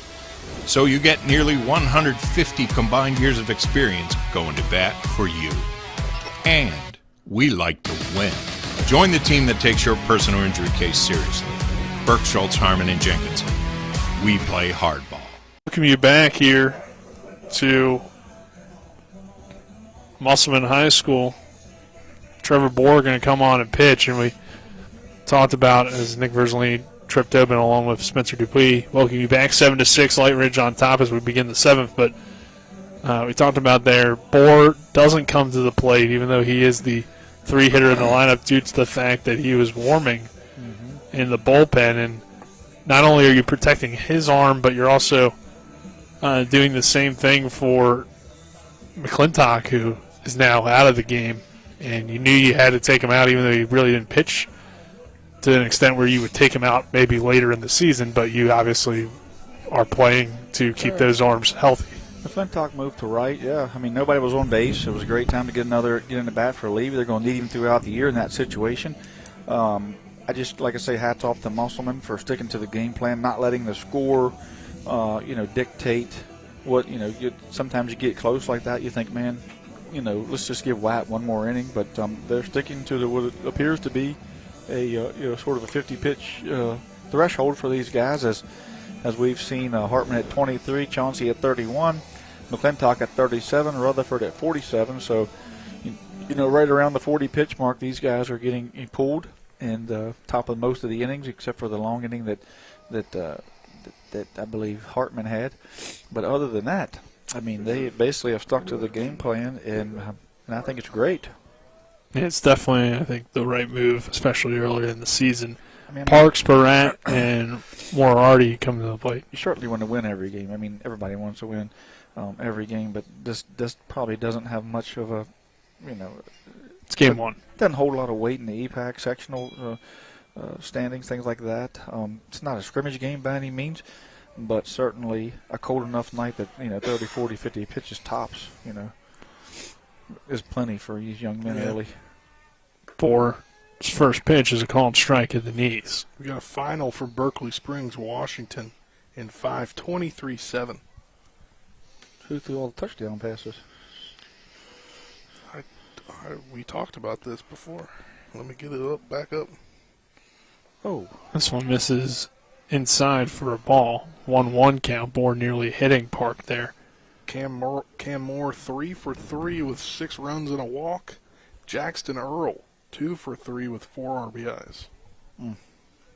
Mentioned touchdowns and throwing touchdowns in Washington. That is hopefully the future there for them, because they're trying to go to more of a spread offense with new head coach Terry Ray. It was the Terry Ray Bowl. It was Berkeley Springs, Washington. Yeah, the Terry Ray and what's the guy's new coach at Berkeley Springs was a defensive coordinator at Washington. Hey, a little trade there. Yeah. They got somebody in the bullpen for Lightridge. The 1-2 pitch here to Park, hit hard on the ground towards short. Hartman slides into it, throws a strike over to first, but it is wild and good job by Boyles to back it up from preventing it from going out of play to potentially advance the runner over there to second. But tough play for Baden, but nearly made it. Wasn't quite a strike. Baden's had a little bit of control issues here this evening, but a great job. I mean, he had to rush. I'm not sure if he gets there. The ball's in the hole. He come up, give it all he had, and a great job by Taryn Boyles to get over there and be the backup to keep that from being the overthrow, becoming another a base. So Park will get a runner for him, the pitcher. Spratt coming back to the plate. He has a single and 2 strikeouts so far on the evening. Trevor Bohr, the left-hander, delivers the pitch. This one hit hard on the ground. Tough positioning there for McClintock, but he gets back to it and throws the first in time for the out. Yeah, they got the hit and run going there. Excuse me, that's Rutherford. McClintock went yes. to right. Great play by Rutherford, hit and run, and he went to cover the bag, had to come back. It almost worked to perfection. He just didn't quite get it in the hole. Rutherford broke for the bag, had to come back, play at glove side, come up and only had one play to go to first. So Lightridge really trying to get this insurance run in. Going down 1 run in the bottom of the 6th is one thing. Going down 2 changes the whole. You can't just sacrifice bunt. I mean, you always want to be up at at least 2 or 22. Moriarty to the plate.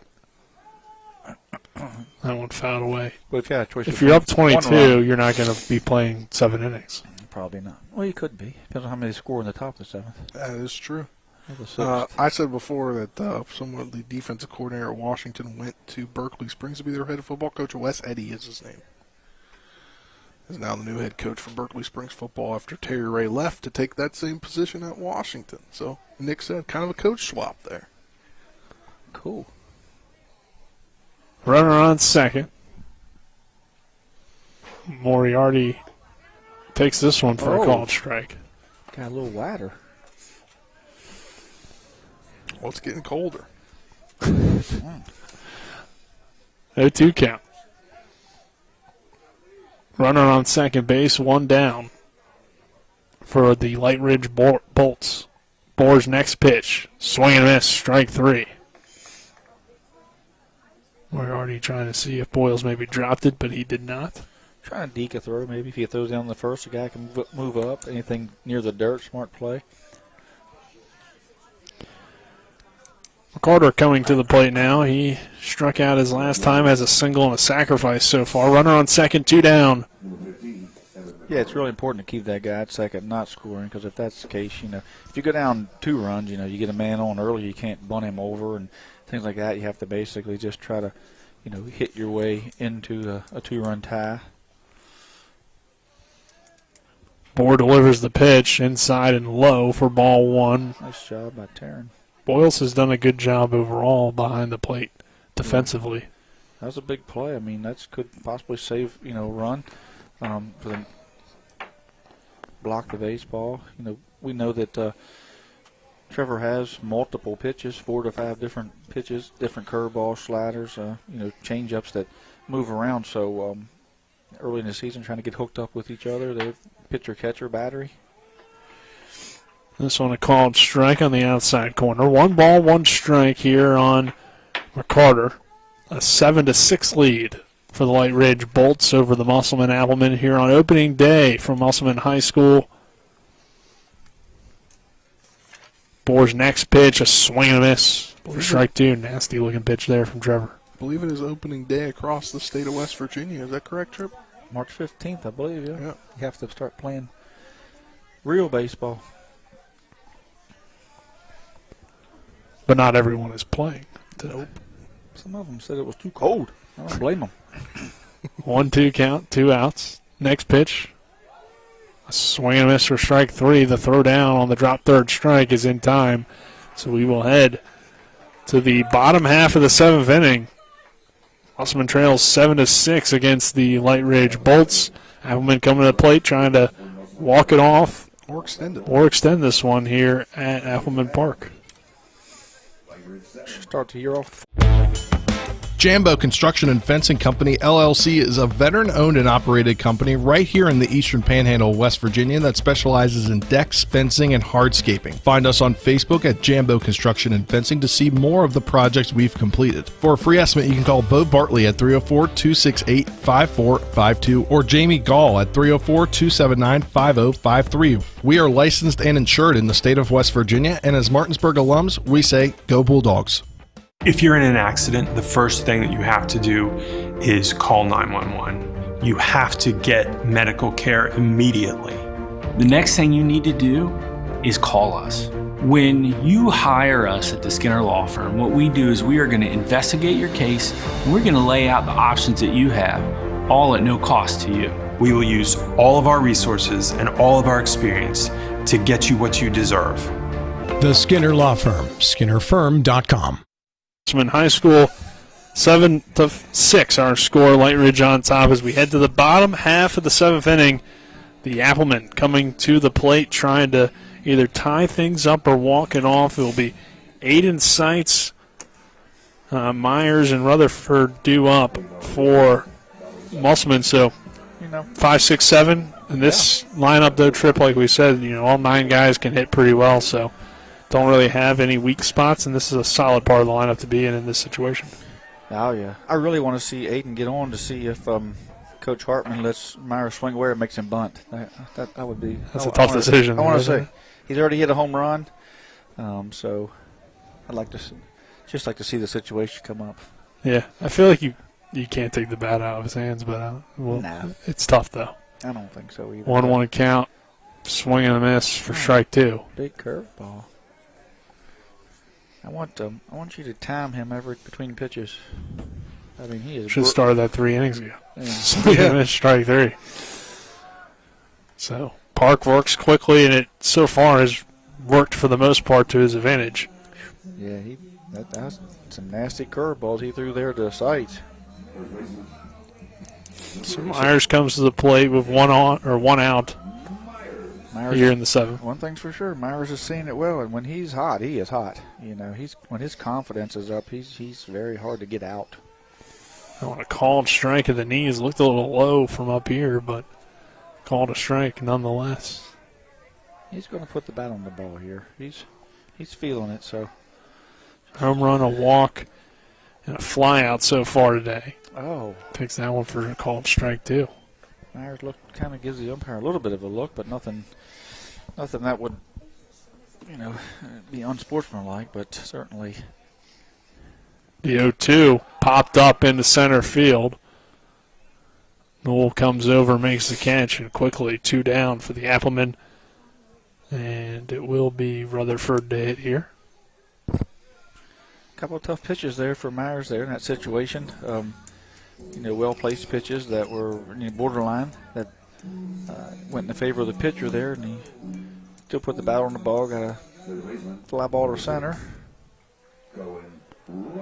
I mean, Park worked so quickly that the announcer hadn't even announced that Rutherford had come to the plate. He just cut off the walk-up music, and we already had the pitch coming. Well, the batters can slow him down, Yeah, don't that's get true. in there. I mean, just slow him down. 2-0 count, though, here on Rutherford. The next pitch from Park popped up into center field. Second baseman comes over from Mitchell to make the play for the final out of the ball game. Lightridge gets the 7-6 win over the Musselman Applemen on opening day. Musselman starts the season with the loss to bring their record to 0-1, and Lightridge starts it with the win, 1-0 to begin the season. Trip, quick thoughts on this one before we head into the post-game show. Tough loss for Musselman, but I think you saw a lot of good things. And like we said, it's only game 1.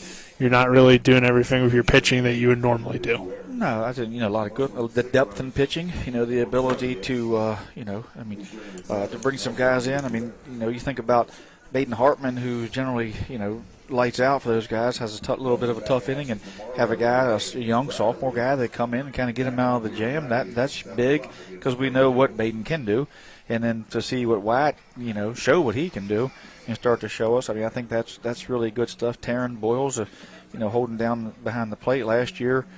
Baden had to do a lot of that because Taryn was injured and had some issues there. So, I think they have a lot of good things to take away from this and keep them hungry. I think, pitch selection at times for those guys they do swing the bat a lot. But tonight, the strike zone, it was a typical C.L. Baker strike zone, a little wide on the inside-outside corner, but you have to adjust to that. Not a bad strike zone by any means, and nothing derogatory towards him. Just you have to adjust. I think he called a good fair game both ways. And but as far as Musselman goes, yeah, they're deep, and you're going to see these guys when they get hit mid-stride and their arms are, if they can keep those arms healthy, they're going to be really hard to beat, midway through the season to the end. Yeah, so we will take our 3-minute break. When we return, we'll have the post-game show. This is West Virginia High School Baseball on Talk Radio WRNR and TV 10. We're back in 3 minutes for the post-game show. Jambo Construction and Fencing Company, LLC, is a veteran-owned and operated company right here in the Eastern Panhandle of West Virginia that specializes in decks, fencing, and hardscaping. Find us on Facebook at Jambo Construction and Fencing to see more of the projects we've completed. For a free estimate, you can call Bo Bartley at 304-268-5452 or Jamie Gall at 304-279-5053. We are licensed and insured in the state of West Virginia, and as Martinsburg alums, we say, Go Bulldogs.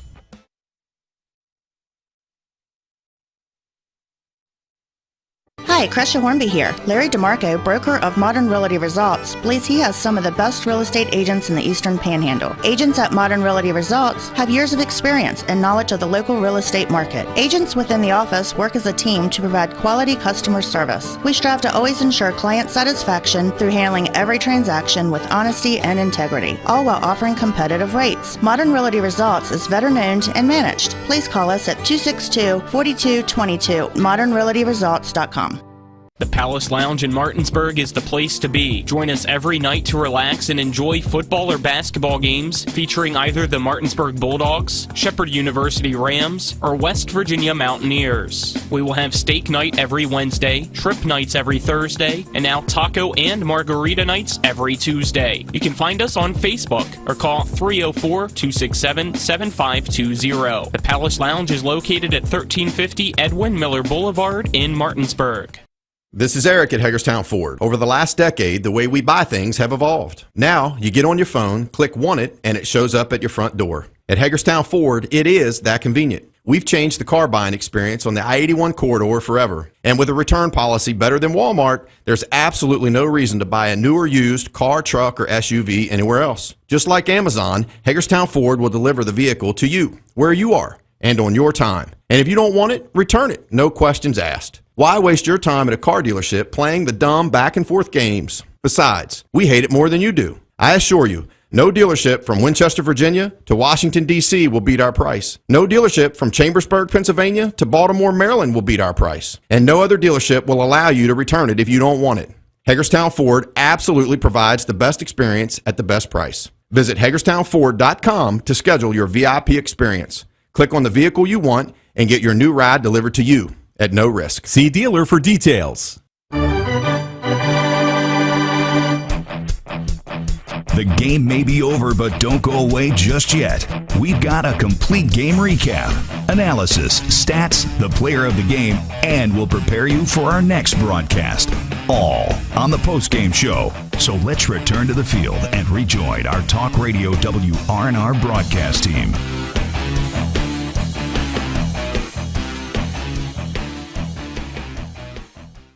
In the post-game show, brought to you by Rock's Local Markets with convenient locations around the Eastern Panhandle. Rock's, fast, fresh, friendly. Nick Verzolini, Trip Tobin, Spencer Dupuis, happy to have you with us here on the post-game show as Lightridge defeats Musselman 7-6 here. We will give you our game summary brought to you by the Farmers and Mechanics Insurance Companies. When it comes to your home, auto, farm, or business, they're trusted, reliable, experienced, call them at 304-263-0809 or go to fmiwv.com.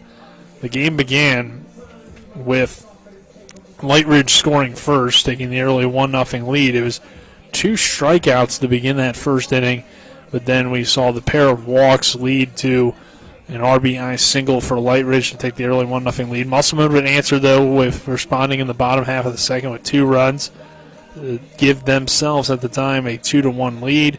Both teams scored 3 in the third, so the Applemen held a 5-4 lead heading into the fourth inning. There's a big 3-run fourth for Lightridge, and then the sixth they add another run from Musselman to make it 7-6. But the Applemen unable to score in the seventh, and Lightridge gets the win 7-6 on 8 hits and 2 errors. Musselman 6 runs on 7 hits and 1 error. That was your game summary. Game 1 here for the Applemen, and Tripp, you look back on it, and it was a back and forth, pretty good game here to begin the season. Obviously, both sides probably still have some things that they want to work on, but I guess anything really stand out to you, we'll focus on the Musselman side because we'll be covering them all year. Yeah, definitely. I mean, Musselman gave up 3, possibly 4 stolen bases, however you want to score it, catchers, defensive indifference. But I think the big thing is the 7 walks. 7 walks to 3 walks. So you take the error and the 7 walks. That's 8 free bases. Plus you can add in a couple stolen bases to that. And I think that's where they got beat at. I mean, Lightridge only walked Musselman 3 times, and Musselman walked them 7 times. Lightridge did have 2 errors. So I mean, but at the end of the day, 7 walks and an error is probably not going to beat a good team. And Lightridge came in here, certainly don't think Musselman overlooked anyone, but their score, last year their record was indicative of, and Musselman, certainly the favorite, but they won't come up there, swung the bat, very good pitch selection, adjusted to the umpire, and swung the bat well. I think at the end of the year, if we'd go back and look at Lightridge and their schedule, and I think we're going to see some good things out of that team. Musselman, I think they just have to clean up the walks. To clean up the walks, they're going to be a hard team to beat. They didn't get as many hits as we thought. 7 hits out of that lineup. Kyle Lohr was 1 for 4 tonight. You're not going to see that very much every night. Baden Hartman 1 for 4. Trevor Bohr 1 for 4. Boyles 1 for 4, I believe. Seitz 1 for home run out of Myers was a big thing. But the rest of the lineup from there down, I believe, didn't quite pan out. The bottom of the lineup didn't turn it over. So you got to get Stevens and Moberly and Rutherford there. The bottom's going to have to turn that lineup over. Does Myers move up after the home run and after the solid contact? Probably moves up in the lineup. But the biggest thing with the Musselman is they did a great job of protecting those arms, not letting the close game dictate it, not falling into the trap of let's win this one and not worry about Johnny, Jimmy, or Joey's arm. So hats off to them. They took the L in the scorebook, but I think that was a great thing. Stop the walks. Baden Hartman doesn't have that uncharacteristic inning. I think they win the game. Very possible. As we'll get into our game stats, brought to you by Bechtel Jewelers, West Virginia's largest Pandora retailer in Route 11 South Inwood, taking care of you like nobody's business. We'll start the Applemen. Tripp, you ran down some of those stats, but Kyle Lohr, 1 hit in 4 at-bats, 1 run scored. Hartman 1 for 3 with an RBI. Bohr 1 for 2 with an RBI and a run scored for him as well. Run scored for Hartman, 2. Boyles 1 for 4. Seitz 1 for 2. Carter goes 0 for 1. He scores a run. Myers with the home run, the 2-run home run earlier in the ball game. Rutherford with a 1 for 3. Chansey goes 0 for 1. Stevens goes 0 for 3 at the plate. Moberly goes 0 for 1, and Moberly goes 0 for 1, and McClintock goes 0 for 1 as well. On the pitching side, Rutherford got the start. He went 2 innings, 2 hits, 1 earned, 4 strikeouts, 2 walks. Chansey 1 inning, 3 earned, 2 strikeouts. Hartman 2/3 of an inning, 3 earned, 2 walks, not his normal stuff, giving up 3 hits as well. McClintock 2 hits, giving up 1 walk, 1 strikeout. Trevor Bohr works 1 inning, goes 2 strikeouts.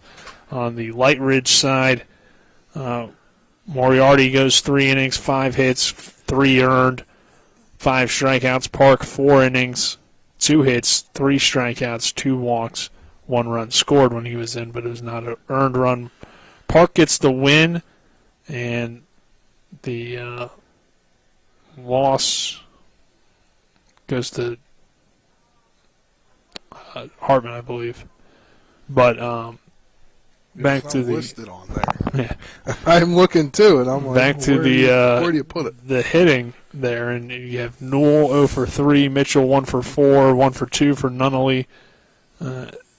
Drink Wine goes 2 for 3. Good start for him for a freshman. 2 for 2 RBIs as well. Burpo 1 hit and 2 at bats. 0 for 3 from Parks. Barrett 1 for 4. Moriarty 1 for 3. And McCarter 1 for 3 as well. As those were your game stats brought to you by Bechtel Jewelers. We'll take another 3-minute break. On the other side of that break, we'll get Tripp's player of the game and wrap things up here from Musselman High School.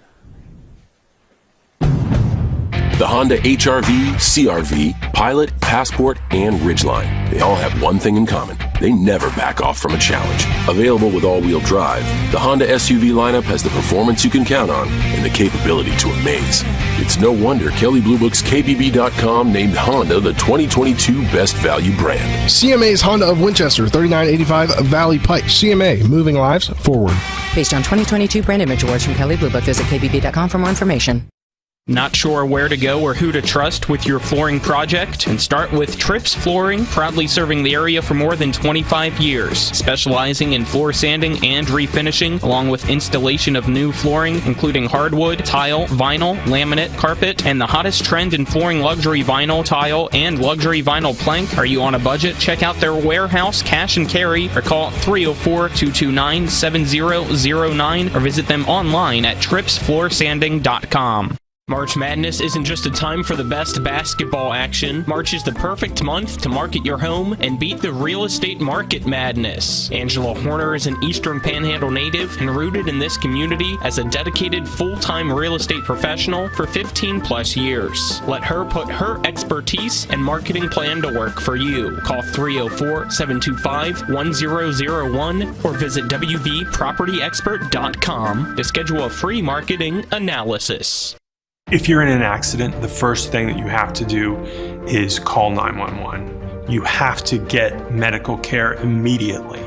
The next thing you need to do is call us. When you hire us at the Skinner Law Firm, what we do is we are going to investigate your case and we're going to lay out the options that you have, all at no cost to you. We will use all of our resources and all of our experience to get you what you deserve. The Skinner Law Firm, SkinnerFirm.com. Rock's Grab and Go is made fresh daily.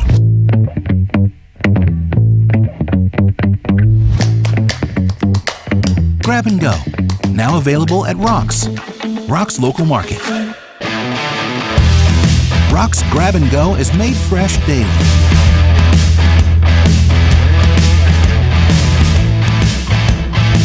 Grab and Go, now available at Rock's local market.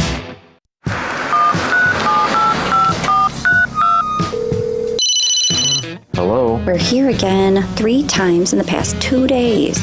You're where? Bechtel Jewelers. Look. Can Mom hear you? No, she's in a diamond coma. Get her the pendant, or I will. Hey, that's my credit card. What? Can't hear you, Dad. You're breaking up. It's going to take more than a crying baby to wake her out of this diamond coma. You're going to need a mega dose of jewelry from Bechtel Jewelers. Musselman High School here on the post-game show, the Rocks post-game show. Nick Verzolini alongside me, Tripp Tobin, Spencer Dupuis. Let's go ahead and get into our player of the game, brought to you by WVU Medicine, Berkeley, and Jefferson Medical Centers, leading healthcare here and everywhere. Tripp, who's your player of the game tonight? Well, I think if you want to go with, just go with Lightridge, the guys who end up winning the game. I think you got to go with the Parks, Joseph Parks there. I think he comes in. After Moriarty, give up 5 earned runs and only 1 earned run after that. So that was the difference in giving his team an opportunity to get the win on his side as far as pitching. Drinkwine, of course, was certainly a close second. The freshman with his offensive prowess, the triple and the home run, the triple and the single and the RBIs that he had. So I will certainly give it to him on the winning side of Lightridge. As far as Musselman goes, I mean, Trevor Bohr threw, had a base hit, had an RBI there when Musselman was down a run or two, got a key base hit. Also came in and scored one, threw a very clean inning. Him and McClintock both threw scoreless innings, but it's hard to take player of the game away from the 2-run home run from Jason Myers. So I want to give it to Jason on this one. Yeah, also drew a walk. So definitely a good outing from Myers, and you mentioned the outing from Park as well. He picked up an RBI, so not only a good pitching performance, but a decent day at the plate, able to get that sacrifice RBI in. But I think when he came in and pitched, Jacob came in and pitched, I mean, he just set the tone, sped things up, and his team got the lead, and he just held it the whole time. 4 innings of work, 2 hits, 1 run, not earned, and 2 walks, 3 strikeouts. Very solid out of the relief from Park.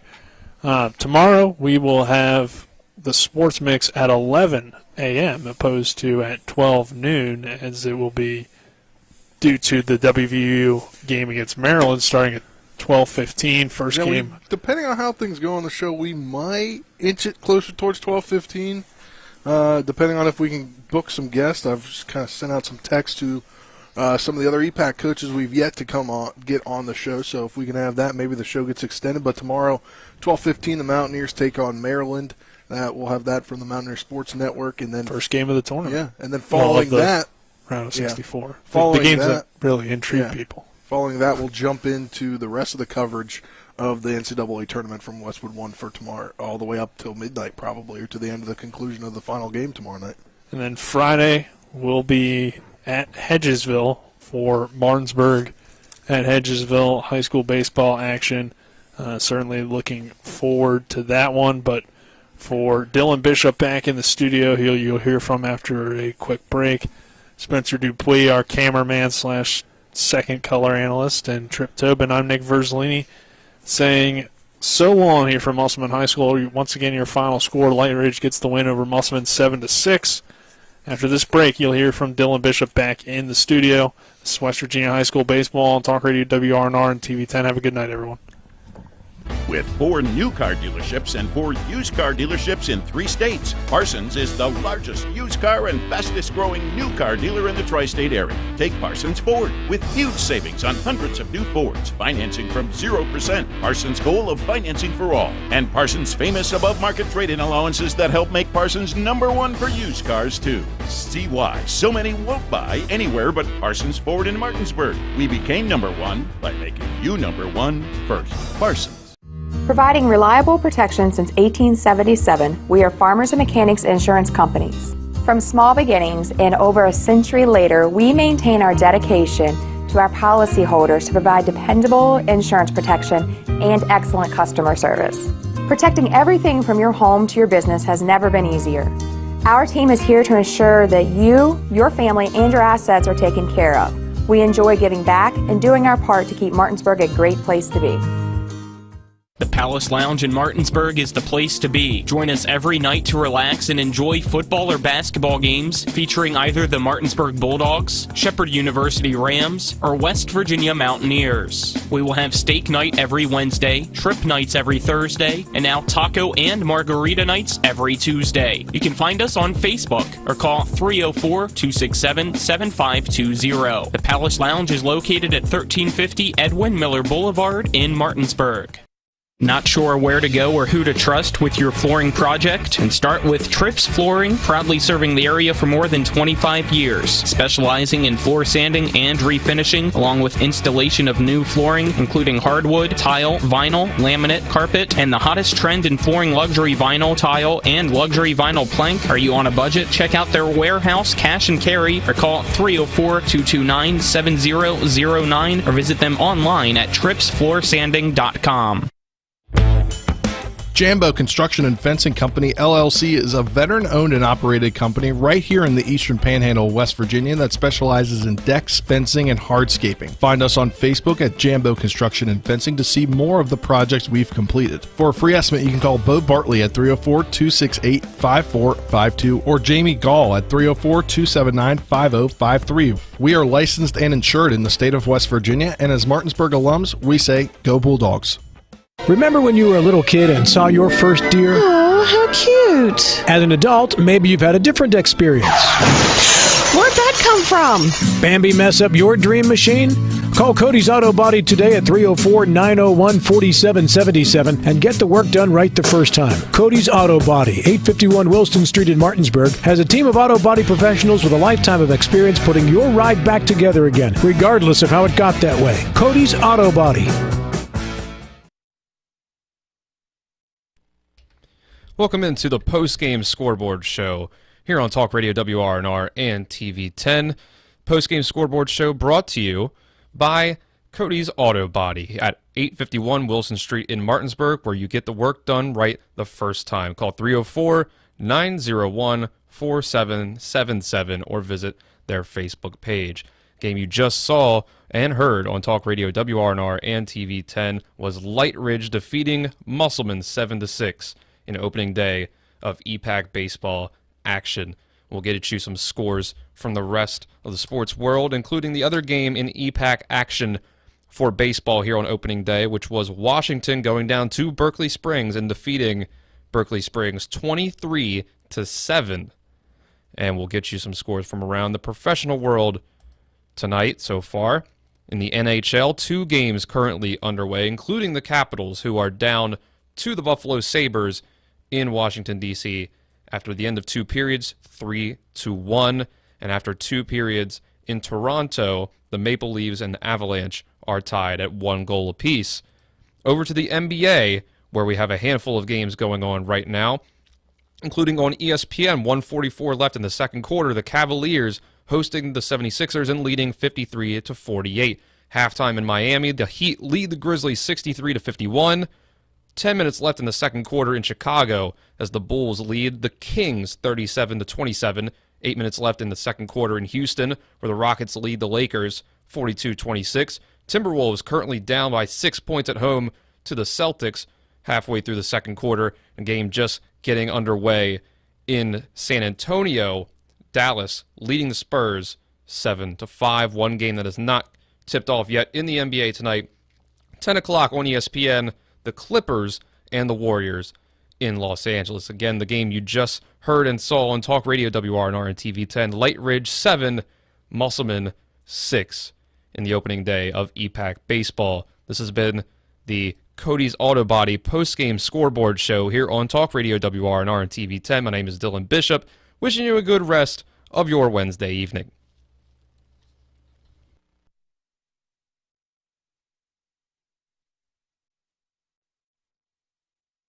Hi, Crescia Hornby here. Larry DeMarco, broker of Modern Realty Results, believes he has some of the best real estate agents in the Eastern Panhandle. Agents at Modern Realty Results have years of experience and knowledge of the local real estate market. Agents within the office work as a team to provide quality customer service. We strive to always ensure client satisfaction through handling every transaction with honesty and integrity, all while offering competitive rates. Modern Realty Results is veteran-owned and managed. Please call us at 262-4222, modernrealtyresults.com.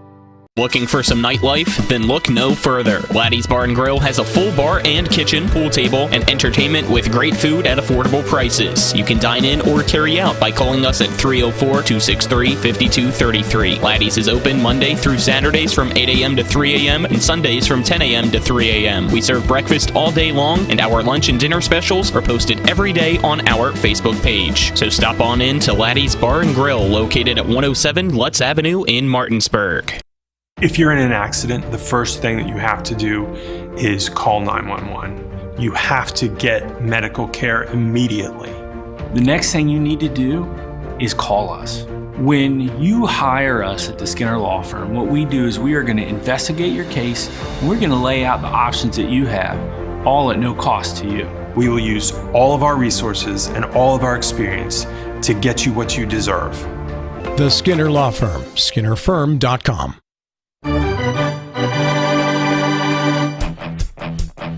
You've been listening to West Virginia High School Baseball. Today's game broadcast has been brought to you by